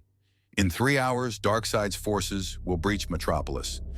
They've been tracking your gamma signature since you arrived, analyzing your power. The Lord of Apocalypse has decided you would make an excellent weapon for his conquests, or an excellent example if you refuse." "Why tell me this?" "Because rage recognizes rage, and I would rather see you fight as a free being than die as someone else's slave." Atrocitus stepped through the tear, reality sealing behind him.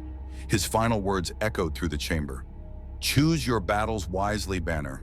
This universe has teeth." The mystical barrier dropped. Superman and the others rushed in to find the integrated banner standing alone, fists clenched, gamma radiation pulsing in steady rhythm. He offered you a red lantern ring, Batman stated. Not a question. He did. And you refused. I did. Banner turned to face them, and his expression was different, harder, more certain. Because I'm not anyone's weapon anymore. Not the military's, not Atrocitus's, and not yours if that's what you're planning. Superman raised his hands peacefully. Bruce, we're not trying to. Aren't you? Constantine's House of Mystery, Dr. Fate's ritual. All very helpful, all very controlling. The integrated Banner's voice carried Hulk's edge. I appreciate the help, genuinely, but I need to be clear.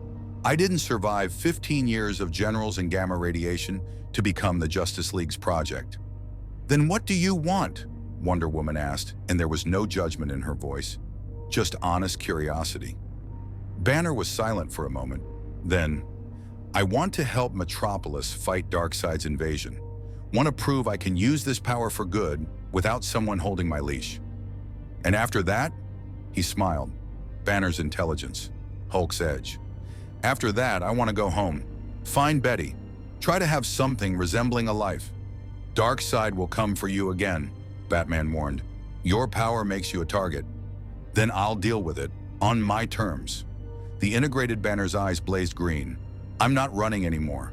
Not from the Hulk, not from responsibility, not from anything. That's what integration means. Accepting all of me, the genius and the monster, and choosing what to do with it. Superman's smile was genuine. Then let's save Metropolis, together as allies. Allies, Banner agreed, not weapon and handler. Equals.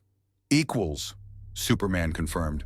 And in that moment, the integrated Banner, neither fully Bruce Banner nor fully Hulk, but something new, something balanced, took his first real step as a free being. 3 hours until Darkseid's forces arrived. Time to show this universe what controlled rage could actually accomplish. The Watchtower hung in geosynchronous orbit above Earth, a monument to vigilance and hope. In its war room, holographic displays showed Metropolis from a dozen angles. Satellite feeds, drone surveillance, street cameras all painting the same picture. The city was healing from the Hulk's rampage. Emergency services worked overtime. Construction crews assessed structural damage. And completely unaware of what approached from the stars, millions of people went about their lives.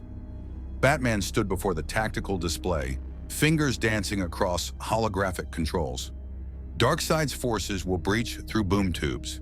Standard invasion protocol, parademon shock troops to sow chaos, followed by Furies for strategic targets, culminating in Darkseid himself if initial resistance proves insufficient.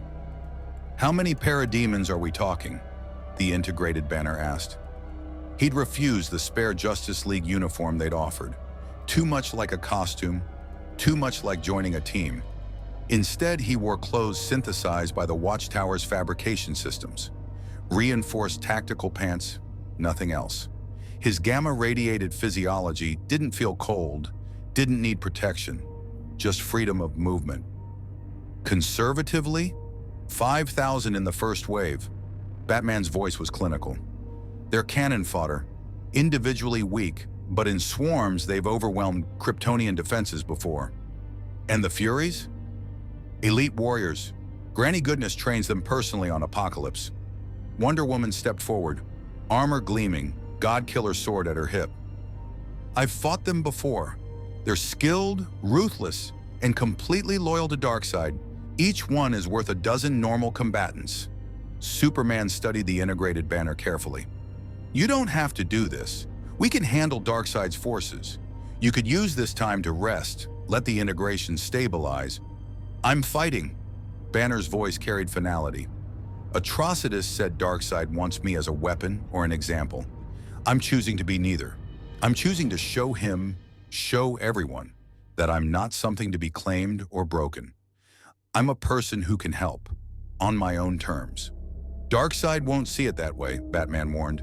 To him, you're an anomaly, a power source from another dimension. He'll attempt recruitment first, promise you freedom, purpose, power. When you refuse, he'll try to break you. Make an example. Show the universe what happens to those who deny the Lord of Apocalypse. The integrated banner's smile was sharp. Let him try. Across the war room, Cyborg interfaced directly with the Watchtower's systems, his motherbox technology giving him unique insight into boom tube mechanics. I'm detecting spatial distortions forming over Metropolis. Multiple breach points. They're not even trying to hide the approach. His cybernetic eye glowed. ETA, 47 minutes. Then we use the time to evacuate, Superman decided. Cyborg, coordinate with Metropolis Emergency Services. I want everyone within a 3-mile radius of the projected breach points moved to shelters. Diana, contact the Themysciran Embassy if we need mystical backup. Already done, Wonder Woman confirmed. Zatanna and Constantine are on standby. Dr. Fate is monitoring from the Tower of Fate. If Darkseid deploys apocalyptian sorcery, we'll counter it. And me? The integrated banner asked. Batman's eyes were unreadable behind the cowl. You stay mobile. Parademon swarms respond to strength. They'll concentrate on the most powerful targets. If you engage, they'll swarm you. Could work to our advantage if you can handle it, or it could overwhelm you before the integration has fully stabilized. I can handle it. Banner felt Hulk's certainty, Banner's calculation. The combination produced absolute confidence. But I need to know the rules of engagement. Am I allowed to kill parademons? Or is the Justice League going to judge me for doing what's necessary? The question hung in the air. Superman's no-kill rule was famous. Batman's code was absolute. But Wonder Woman was a warrior. And warriors understood that some conflicts couldn't be resolved with restraint. Parademons aren't truly alive, Diana said carefully. They're lobotomized slaves, their minds burned away by Darkseid's conditioning. Killing them is mercy in a way. They can't be saved. But the Furies can be, Superman added. They're victims too, taken as children, trained to serve Darkseid. Some have broken free before, so if possible, I'll show restraint, Banner agreed. But if it's them or innocent people, I'm choosing people. Every time. No hesitation. Fair enough. Superman's expression was complicated, respect mixed with concern. Just try not to enjoy it too much. The Hulk's rage is powerful, but you're worried I'll lose control. Become the monster everyone fears. The integrated Banner's voice was steady. I appreciate the concern, but I'm not the Hulk anymore. I'm not Banner anymore. I'm something new, something that chooses, and I choose to fight for people who can't fight for themselves. The Watchtower's alarms blazed crimson. Cyborg's voice carried urgency. Boom tubes opening. They're early. Darkseid's forces are... Reality tore open above Metropolis. Not one breach, dozens. Geometric portals blazing with apocalyptian fire, and through them poured the armies of the Lord of Apocalypse.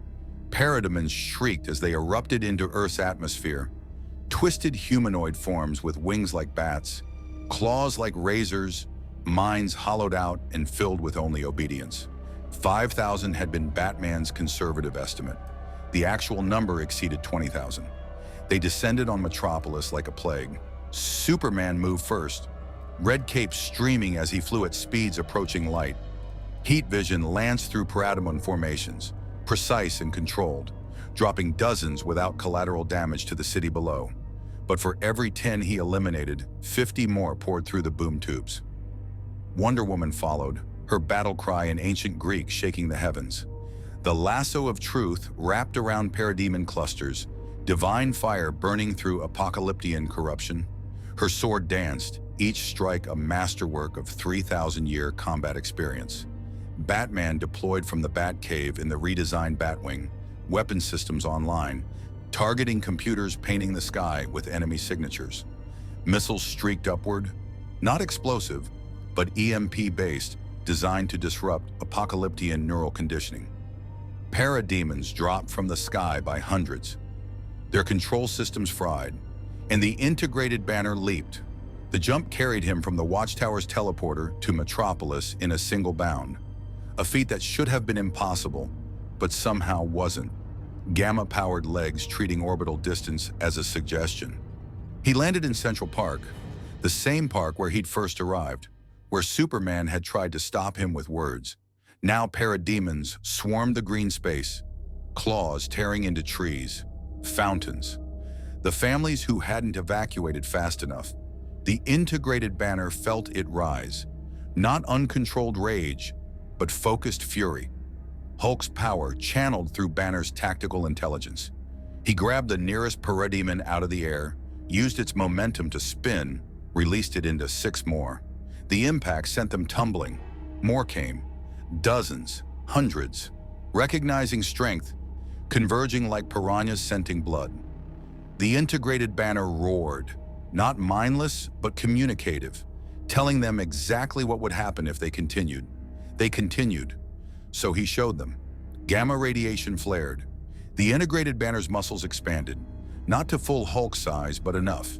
Enough to grab a parademon in each hand, slam them together with force that liquefied apocalyptian bone structure, enough to move faster than their reflexes, hitting harder than their armor could absorb. He wasn't the mindless Hulk anymore. Every strike was calculated. Every movement served tactical purpose. When a parademon dove for a child cowering behind an overturned bench, Banner's hand caught it mid-flight, redirected its momentum into the ground with piledriver force. "Run!" he shouted to the civilians. "Shelters, now!" They ran, and the integrated banner provided cover, gamma-powered body becoming a shield between apocalypse and humanity. In the sky, Superman watched while incinerating another parademon swarm. He's holding the park, protecting civilians. "Bruce, are you seeing this?" "I'm seeing it." Batman's voice carried grudging approval. Efficient, controlled, using minimal force necessary for each threat. Either the integration actually worked, or he's the world's best actor. "It worked," Wonder Woman confirmed, lasso glowing as it burned through another cluster. "I can see his aura. There's rage there, immense rage, but it's directed, purposeful. He's not fighting because he's angry. He's angry because he's fighting for something." Then the Furies arrived. 3 boom tubes opened simultaneously, and through them stepped Darkseid's elite. Granny Goodness, ancient, cruel, her matronly appearance hiding sadistic genius. Lashina, mistress of the Electrolash, crackling with killing voltage. And Mad Harriet, smallest of the Furies but most unpredictable, claws dripping with neurotoxin. They surveyed the battlefield with professional assessment, analyzed threats, made tactical decisions in microseconds, and focused on the integrated banner. "The Gamma Beast," Granny Goodness's voice was saccharine poison. "Lord Darkseid wants you intact, dear. Preferably willing, but broken will suffice." The integrated banner faced them across 50 meters of parademon-strewn parkland. "Tell Darkseid I'm not interested in being anyone's weapon. I've had enough of that." "Oh, sweet child, you misunderstand." Granny's smile widened. "Darkseid doesn't want you as a weapon. He wants you as a lesson. An example of what happens when power rejects his dominion." Lashina's electro-whip cracked across the distance, faster than sound. The integrated banner dodged. Banner's calculation predicting the strike vector, Hulk's reflexes executing the movement. The whip cratered pavement where he'd stood. "Fast," Lashina purred. "Good. Breaking you slowly will be more satisfying." Mad Harriet giggled and moved. Speed that rivaled Flash, neurotoxin claws aimed for Banner's throat. He caught her wrist mid-strike. Gamma-enhanced immune system already neutralizing the poison seeping into his skin. Used her momentum to throw her into Lashina's next whip attack. The Furies coordinated instantly. Granny Goodness deployed a mother box device, boom tubes opening to flood the immediate area with more parademons. Lashina's whip wrapped around Banner's ankle, voltage enough to power a city crackling through his nervous system. The integrated banner screamed, pain and fury combined, and the gamma radiation pulsed. Muscles expanded, power surged. He grabbed the electro whip, pulled, dragged Lashina off balance. His fist connected with her jaw, sent her tumbling across parkland. Mad Harriet recovered, attacked from behind. Claws raked across his back, neurotoxin burning. The integrated banner spun, caught her throat, lifted her off the ground. For one terrible moment, Hulk's instinct screamed to squeeze, to crush, to end the threat permanently.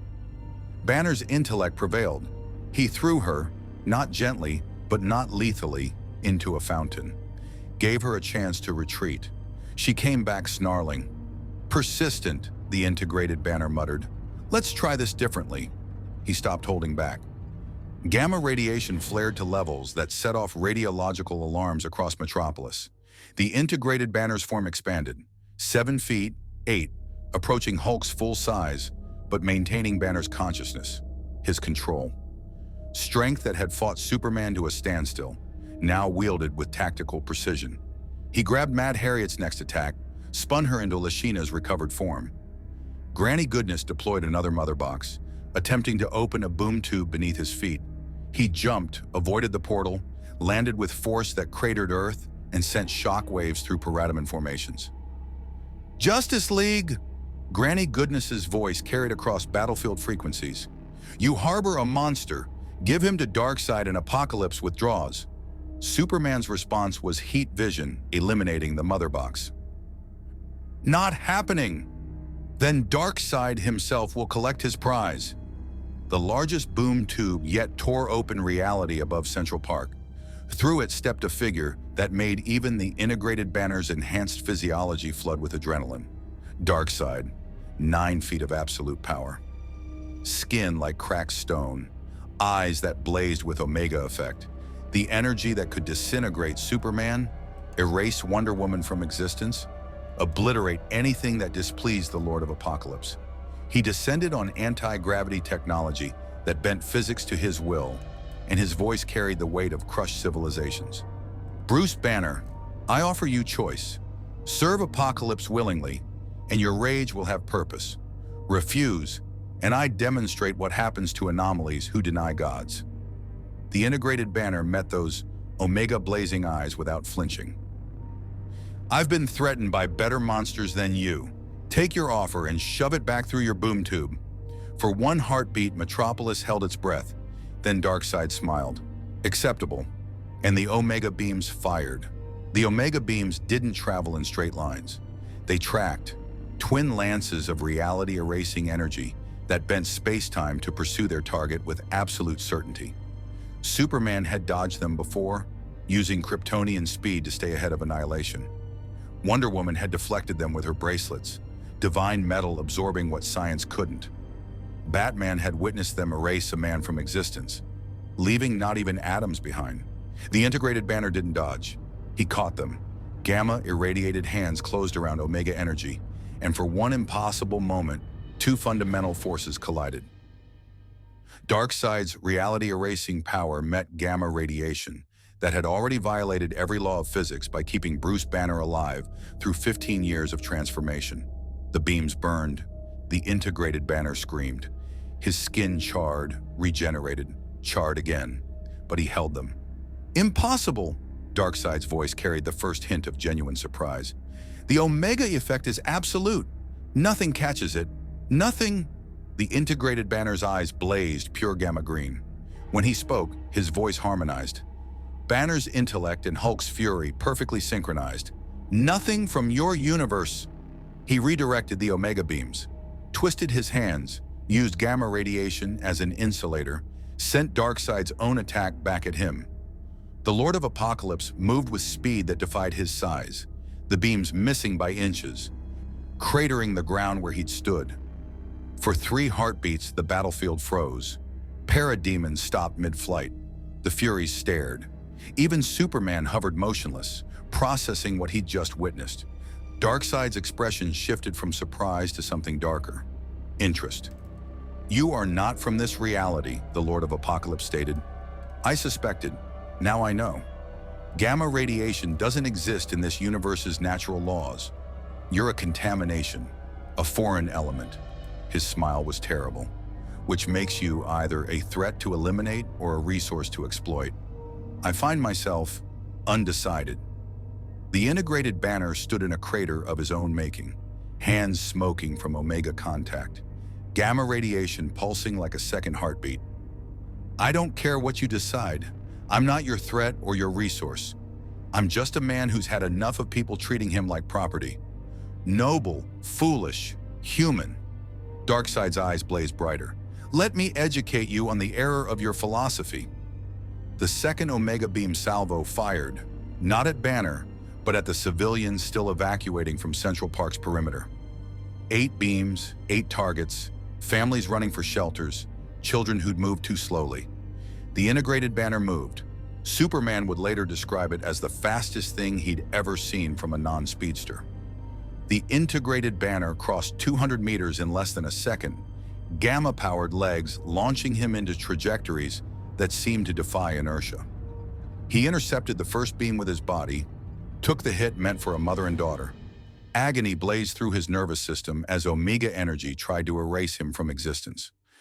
His gamma-saturated biology refused.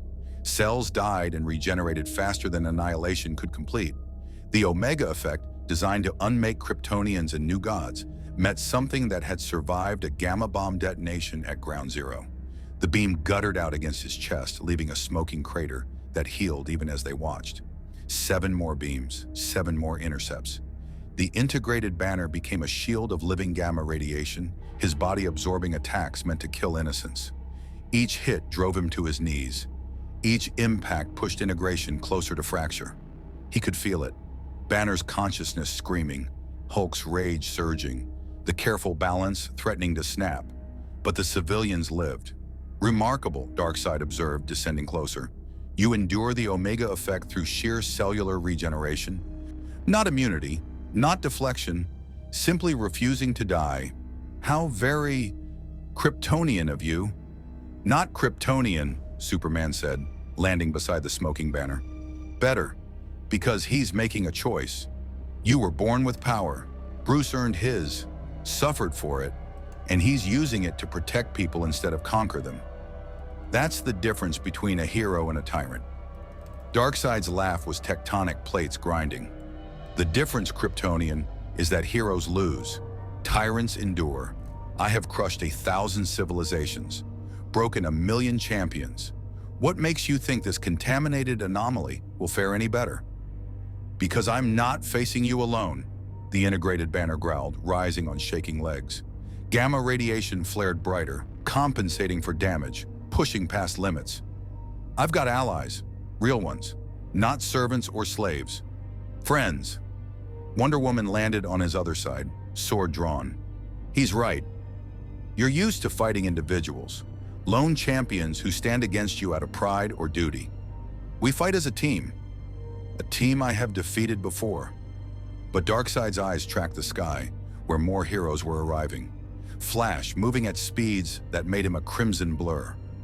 Green Lantern Hal Jordan, willpower constructs already forming. Cyborg, boom tube technology interfacing with the Apocalyptian breaches, destabilizing them. But very well, let us see if your teamwork can withstand what I bring next. He raised one massive hand, and the remaining boom tubes pulsed. Through them came not more parademons, but something worse. Something that made even Wonder Woman's warrior instincts scream warnings. Kalibak the Cruel. Darkseid's son stood 8 feet of pure aggression, Beta Club crackling with energy that could shatter planets.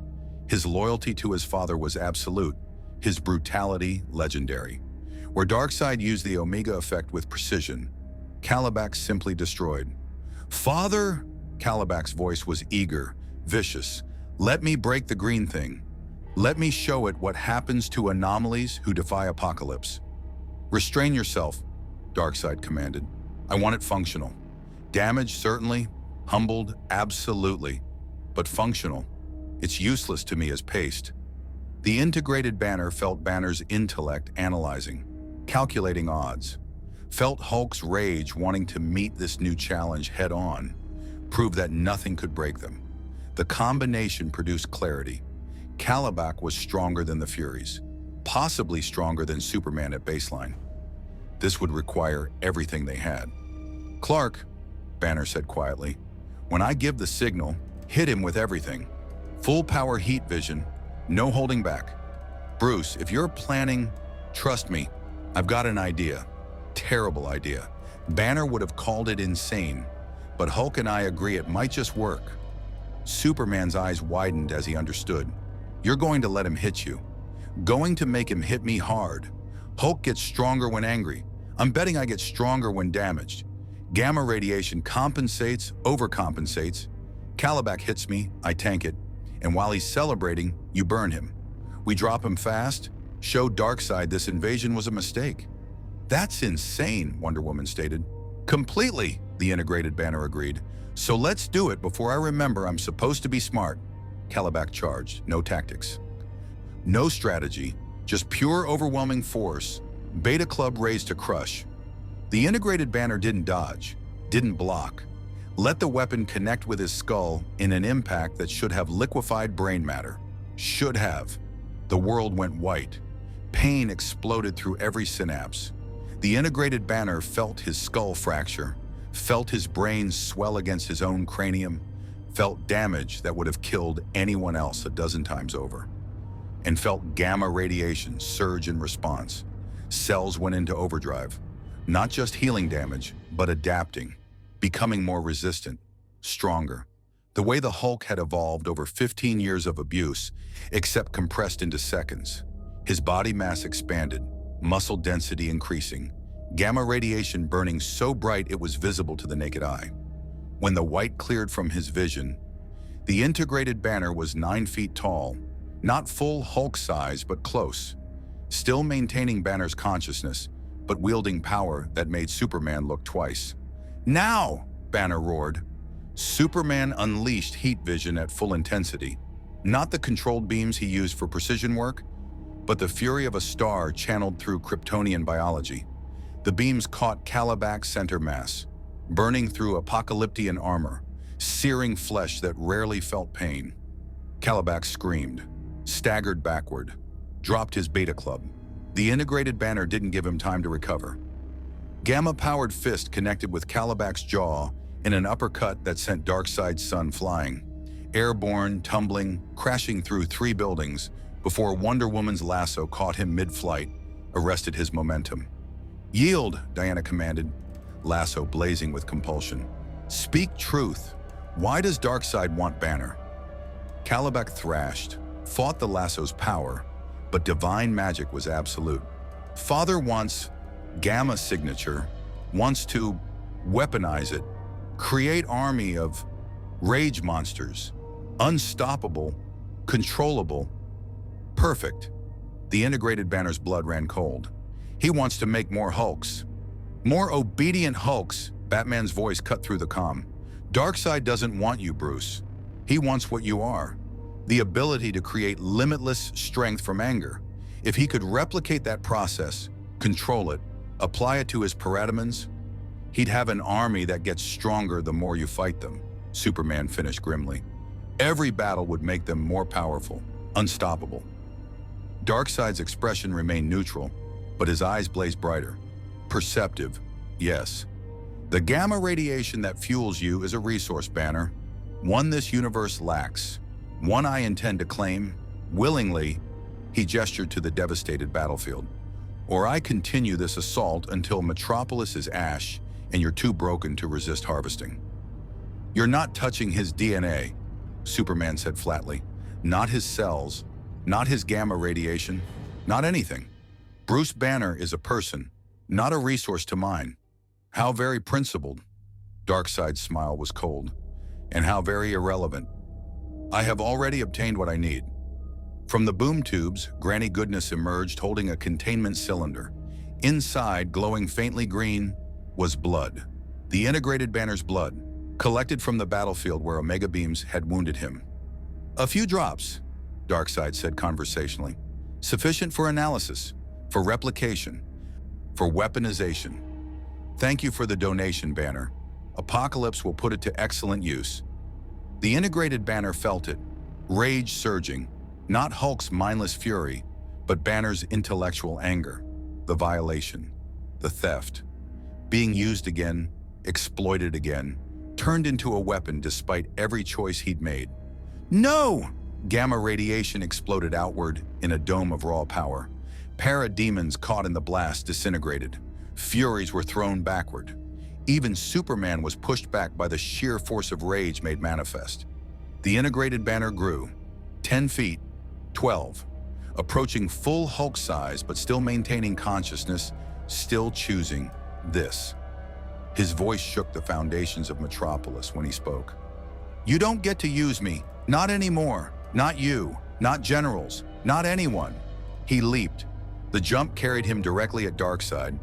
Gamma-powered fist cocked back for an attack fueled by 15 years of being treated like property. Darkseid raised his hand, Omega beams charging. Wonder Woman's lasso wrapped around Darkseid's wrist, divine fire disrupting his aim. Superman hit him from the side, Kryptonian strength driving the Lord of Apocalypse backward. Flash created a vortex, destabilizing Darkseid's footing. Green Lantern's willpower constructs bound his legs, and the integrated banner's fist connected.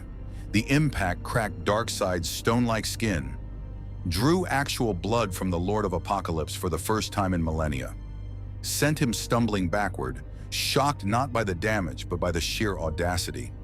"You struck me," Darkseid said, voice carrying genuine surprise. "You wounded me. I'll do worse if you don't leave. Now, take your army, take your stolen blood. But know this," the integrated banner's eyes blazed with gamma fire and human determination combined. "Whatever weapon you try to make from my DNA, it won't be me, won't have my experiences, my pain, my choice. It'll just be another slave, another victim. And if I ever find out you're using my genetics to hurt people, I'll come to Apocalypse myself and tear down your entire empire." For 17 seconds, Darkseid simply stared, analyzing, calculating, measuring threat versus reward. The Gamma signature was valuable, yes, but this integrated being was unpredictable, powerful in ways that violated apocalyptian understanding, and, most dangerously, principled. "Very well," Darkseid said finally. "I withdraw. For now. But know this, Banner. I will unlock gamma radiation's secrets. I will create my army. And when I do, I'll return to show you what your gift has wrought." He gestured and the boom tubes began closing. Parademons retreated. Furies withdrew. Kalibak limped through the nearest portal, pride wounded worse than body. Darkseid prepared to follow, then paused. "One final observation. You claim to have choice, to be more than weapon, but you still use power to solve problems. Still resort to violence when threatened. The difference between us is merely scale, Banner. You serve people, I serve Empire, but we both serve through force." "Wrong," Superman said quietly. "Bruce fights because he chooses to protect. You fight to conquer. That's not scale. That's philosophy. And philosophy is everything." Darkseid's smile was cryptic. "We shall see, Kryptonian. We shall see." He stepped through the final boom tube. Reality sealed behind him. And Metropolis stood in shocked silence, processing the fact that they'd survived Darkseid's invasion. The integrated banner collapsed, not unconscious, just exhausted. Gamma radiation dimming as his body mass reduced, returning to his 7-foot integrated form. Superman caught him before he hit the ground, supported his weight with Kryptonian strength. "You did it," Superman said softly. "Stood against Darkseid and lived. More than lived, won." "Didn't win," Banner muttered.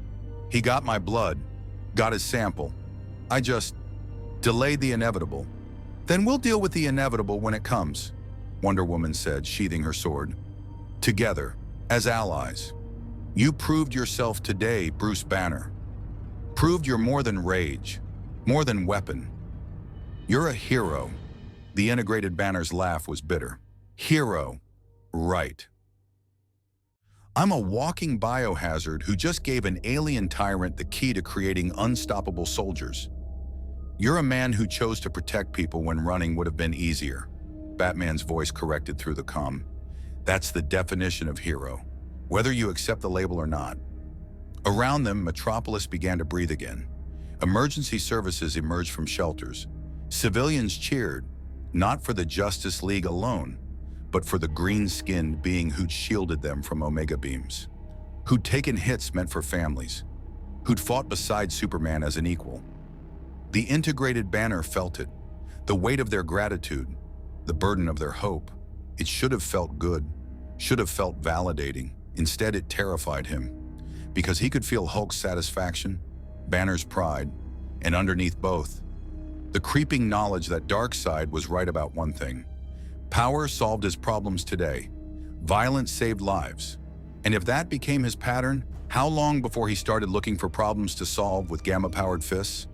How long before the integrated banner became the very thing he'd spent 15 years fighting? "Clark," he said quietly, "I need to go home. Not rest, not celebrate. Home. Back to my universe. Back to Betty. Before I forget what I'm supposed to be protecting." Superman's expression was understanding. Bruce Wayne is working on the dimensional mathematics, but it'll take time. Days, maybe weeks. Can you stay that long? Stay stable that long? The integrated banner looked at his hands, at the gamma radiation pulsing beneath his skin, at the power that had fought Darkseid and lived. "I don't know," he admitted, "but I have to try." Because the alternative, losing integration, splitting back into Banner and Hulk, or worse, becoming something that enjoyed the violence, was unthinkable. The battle was won, but the war for Bruce Banner's soul had only just begun. 3 days after Darkseid's invasion, Bruce Banner stood on the Fortress of Solitude's observation deck, watching the Arctic aurora dance across crystalline skies. The fortress wasn't a cage. Superman had made that clear repeatedly, but it was the safest place for a being whose very blood could weaponize rage. Here, surrounded by Kryptonian technology and miles from civilian populations, Banner could rest without worrying that a nightmare might trigger transformation and devastation. He hadn't slept in 72 hours. Every time he closed his eyes, he felt it, the integration fracturing. Banner's consciousness and Hulk's rage pulling in different directions, the careful balance achieved in the House of Mystery threatening to shatter under the weight of what they'd done, what they'd become. "You look terrible," Batman's voice came from behind him. No theatrics this time, no dramatic entrance from shadows. Just Bruce Wayne, walking into the observation deck with 2 cups of coffee, offering one. Banner took it gratefully. "Didn't know you made house calls." "I don't, but Superman asked me to check on you. Said you've been avoiding the medical scans, refusing to discuss the dimensional portal timeline, spending all your time staring at the northern lights like they hold answers." Batman's eyes were analytical behind the cowl he still wore, despite the informal setting. "So, what's wrong? Besides being trapped in a universe that isn't mine, having my blood stolen by a genocidal tyrant, and feeling the integration failing more every hour?" Banner's laugh was hollow. "Nothing. I'm peachy. The integration is failing?" Banner set down the coffee, extended his hand. They both watched as gamma radiation pulsed irregularly. Bright, dim, bright again. Arrhythmic, unstable. Banner wants control, wants to go home, find Betty, pretend this never happened. Hulk wants to stay, wants to fight more battles, prove we're not a monster. The conflict is eroding the balance. "Then you need to choose," Batman said simply. "Choose what? Banner or Hulk? I can't. That's the whole point of integration. Not Banner or Hulk, purpose or peace." Batman moved to stand beside him, both men watching the aurora. "I know something about living with monsters inside, Bruce. The rage that demands outlet, the part of you that wants to hurt people who deserve it. I chose to give mine purpose, channel it into protecting Gotham, became something that could do good and satisfy the darkness. But you have a code, rules, no killing, no guns." Banner's voice was strained. "I don't know if I can do that. Hulk's instincts don't understand restraint. And honestly, after 15 years of generals treating me like property, part of me doesn't want restraint. Part of me wants to find everyone who ever hurt Banner and that's the test," Batman interrupted.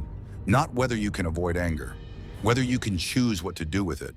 I'm angry every day, at criminals, at injustice, at a world that took my parents and keeps taking from everyone. But I choose to use that anger to build instead of destroy, to protect instead of punish. Even when they deserve punishment? Even then," Batman's jaw set, "because the moment I decide I'm judge, jury, and executioner, I become what I fight. You understand this, Banner. You've lived it. The Hulk thought he was protecting you by destroying threats, but destruction for its own sake, even justified destruction, just creates more problems." Banner was silent for a long moment. Then, "Darkseid has my blood. He's going to create weapons from it. Super soldiers who get stronger through rage. When that happens, people will die. Worlds will burn. And I could have stopped it by refusing to fight, by letting him take me quietly, by surrendering your autonomy to a tyrant? Batman's voice was sharp. No, you made the right choice. You fought, protected people, proved you're more than a weapon. What Darkseid does with stolen blood is his crime, not yours. Tell that to the people who'll die when his gamma-enhanced army conquers their worlds. I will, and then I'll help you stop that army, because that's what heroes do. Batman turned to face him fully. But right now, you need to make a choice about yourself. Stay in this universe and risk losing integration while we build a dimensional bridge, or accept Superman's offer. Banner's eyes narrowed. What offer? As if summoned, Superman entered the observation deck, cape settling around his shoulders. His expression was serious, carrying the weight of a decision clearly debated at length. I've been talking with Batman, Wonder Woman, and the rest of the League. We want to offer you membership, not as a weapon or a project, as a hero, someone who's proven they can make hard choices and put others first. You want me to join the Justice League? Banner said slowly. The same Justice League I fought 3 days ago. The same team that watched me nearly lose control a dozen times. The same team that watched you choose not to lose control, Wonder Woman corrected, materializing from the fortress's boom tube platform. You shielded civilians from Omega beams, Bruce. Protected people at cost to yourself. That's the definition of heroism. I also gave Darkseid exactly what he wanted. My blood, my genetic code. Under duress, during combat, while protecting millions. Superman's voice was gentle but firm. You can't blame yourself for being wounded in battle. What matters is what you did with that wound. You kept fighting, kept choosing to help. That's what we saw. That's what we're offering to support. Banner felt it rising. Hope, dangerous and seductive. The idea that maybe possibly he could have this, could be part of something bigger than running and hiding, could use the Hulk's power for genuine good instead of just survival. Then gamma radiation pulsed irregularly again, and he remembered the truth. I'm not stable, he said quietly. The integration is failing.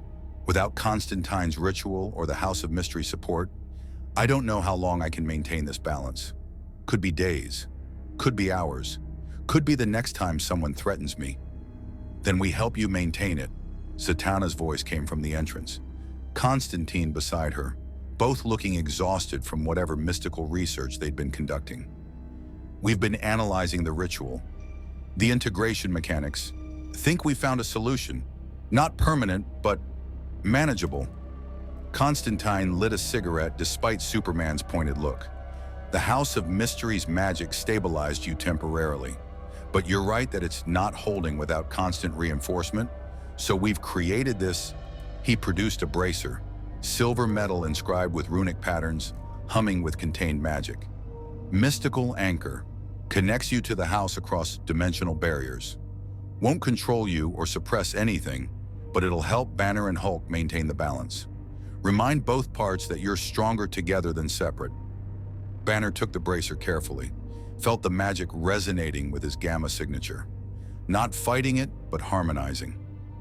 And if I refuse, if I just want to go home, then we send you home, Superman said simply. Batman's been working with Cyborg on the dimensional mathematics. We can open a portal back to your universe. Might take a week, maybe 2, but it's possible. You can return to Betty, to your life. Leave all this behind. The offer hung in the aurora-lit air. Freedom, home, Betty's arms, and a chance to pretend none of this ever happened. Or stay. Join the Justice League. Risk everything on the hope that integration could hold. That he could be the hero they saw instead of the monster he feared. Banner closed his eyes. Felt Banner's consciousness analyzing, calculating probabilities.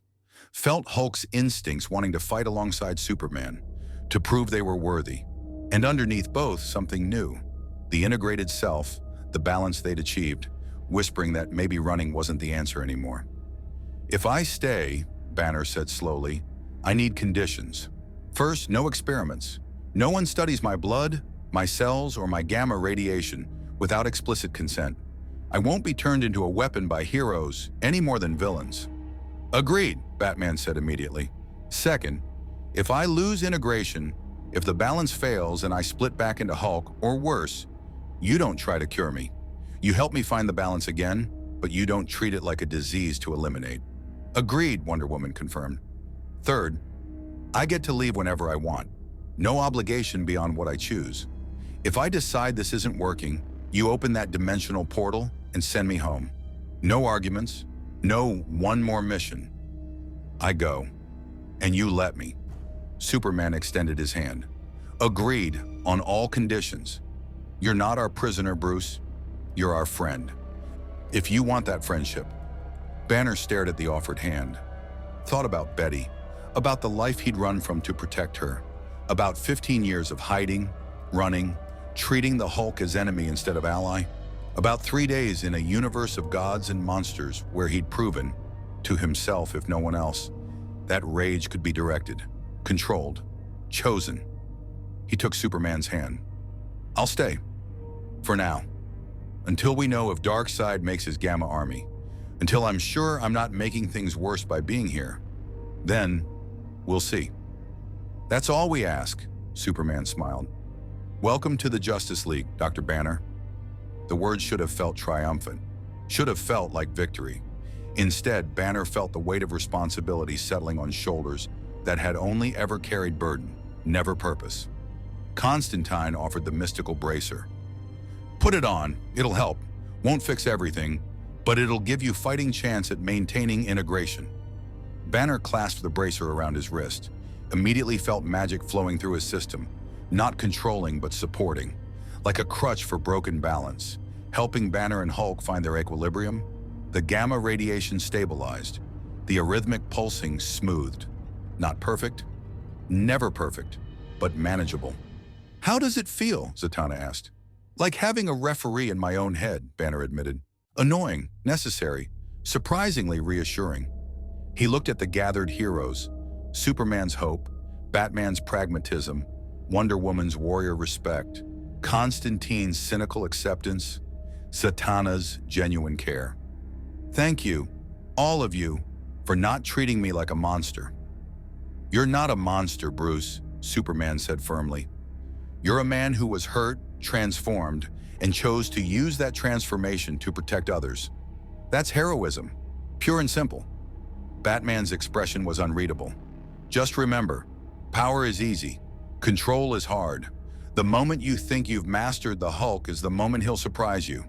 Stay vigilant, stay humble. And if you ever need someone to talk to about living with darkness inside, he didn't finish, but the offer was clear. I'll remember. Over the next 7 days, Banner integrated into the Justice League's operations, not as a frontline fighter, not yet while the balance remained fragile, but as a consultant. His genius-level intellect solved problems Batman had been wrestling with for months. His understanding of gamma radiation helped Cyborg develop better dimensional shielding. His unique perspective on rage and control gave insights into handling metahuman conflicts with minimal casualties. And slowly, carefully, Banner began to trust. Not completely. The scars from 15 years of exploitation didn't heal in a week, but enough to work alongside these heroes. Enough to believe that maybe, possibly, the Justice League was different from the generals and scientists who'd made him a weapon. On the 8th day, the dimensional portal stabilized. Batman and Cyborg had cracked the mathematics, created a bridge between universes that could send Banner home. Back to Betty, back to his life. Superman found him standing at the Watchtower's observation window, staring at Earth turning below. It's ready. Whenever you want to go, the portal is yours. Banner was silent for a long time. Then, if I go back, I'm running again, hiding, pretending the Hulk doesn't exist, except when I lose control. That's what I've always done. Run from the problem instead of facing it. Or you're returning to the person you love. There's no shame in choosing peace over conflict. Isn't there? Banner's hand touched the mystical bracer. I've spent 3 days proving I can use this power for good. That Banner and Hulk together can actually help people. If I run now, all that progress, It was for nothing. It was for proving to yourself that you have a choice, Superman corrected gently. Whatever you decide, Bruce, stay or go, it's your choice. No judgment, no pressure, just choice. Banner closed his eyes, felt Banner's longing for Betty, for home, for normalcy. Felt Hulk's satisfaction at finally being useful, at having purpose beyond just smashing. Felt the integrated self recognizing that for the first time in 15 years, he wasn't running from anything. He was choosing to stay somewhere. I'll stay, he said finally. Not forever, just until Darkseid makes his move. Until I know if my blood creates the weapons he promised, then I'll decide about going home, about Betty, about everything. Superman's smile was genuine. Then welcome to Earth, Dr. Banner. Try not to smash too many monuments. Banner's laugh was surprised, honest. No promises. In the weeks that followed, Metropolis healed. The Justice League added Dr. Bruce Banner, scientific consultant and reserve member, to their roster. Constantine's mystical bracer held integration stable through minor stresses, though everyone knew major trauma could still fracture the balance. And somewhere in the depths of Apocalypse, in laboratories lit by Hellfire and Omega energy, Darkseid scientists worked with the stolen blood.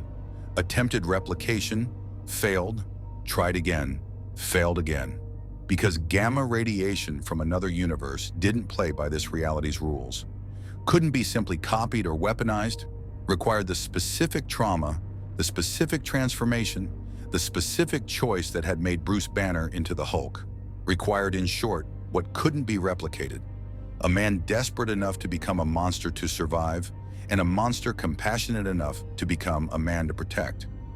Darkseid would eventually succeed, would create his gamma-enhanced soldiers, would threaten the universe with an army that grew stronger through rage. But that was tomorrow's problem. Today, Bruce Banner stood in the Watchtower's laboratory, working equations alongside Batman, discussing contingencies with Superman, trading sarcastic commentary with Constantine about the nature of magic and science. He wore the mystical bracer, maintained integration, chose every moment of every day to be neither Banner nor Hulk, but something more. He was still afraid, still worried about losing control, still carried the weight of knowing Darkseid possessed his genetic code. But for the first time in 15 years, Bruce Banner wasn't running. He was standing. And in the DC universe, a reality of gods and monsters, heroes and tyrants, hope and darkness, that was the most powerful choice of all. The integrated Bruce Banner would remain with the Justice League for 6 months before the dimensional portal reopened, and he chose to return home. Not because he failed, but because he succeeded. He'd proven to himself that rage could be controlled, that power could be directed toward protection instead of destruction, and that he was worthy of the trust Superman, Batman, and Wonder Woman had offered. He returned to his universe changed, not cured. The Hulk would never disappear, the gamma radiation would never fade, but balanced. He found Betty Ross, finally able to look her in the eyes without fear that he'd hurt her. Finally able to be Bruce Banner and the Hulk without war between them. The mystical bracer remained on his wrist, a gift from Constantine and a reminder that balance required constant maintenance. Some days were harder than others. Some transformations pushed integration to the breaking point. But Banner had learned something in the DC universe that 15 years in his own reality hadn't taught him. The Hulk wasn't his curse, wasn't his disease, wasn't his monster. The Hulk was his protector, his strength, the part of him that refused to be a victim. And together, Banner's intellect and Hulk's power, genius and rage, man and monster, they were something neither could be alone. They were whole. Back in the DC universe, the Justice League kept the dimensional portal technology, just in case. Because Darkseid's Gamma army was still being developed, still represented a threat that would eventually require the one being who understood gamma radiation's true nature to help stop it. When that day came, the Justice League knew who to call. And Bruce Banner, the integrated being, the balanced consciousness, the man who'd learned that rage wasn't the enemy, but the fuel, would answer. Because that's what heroes do. Not because they have to, because they choose.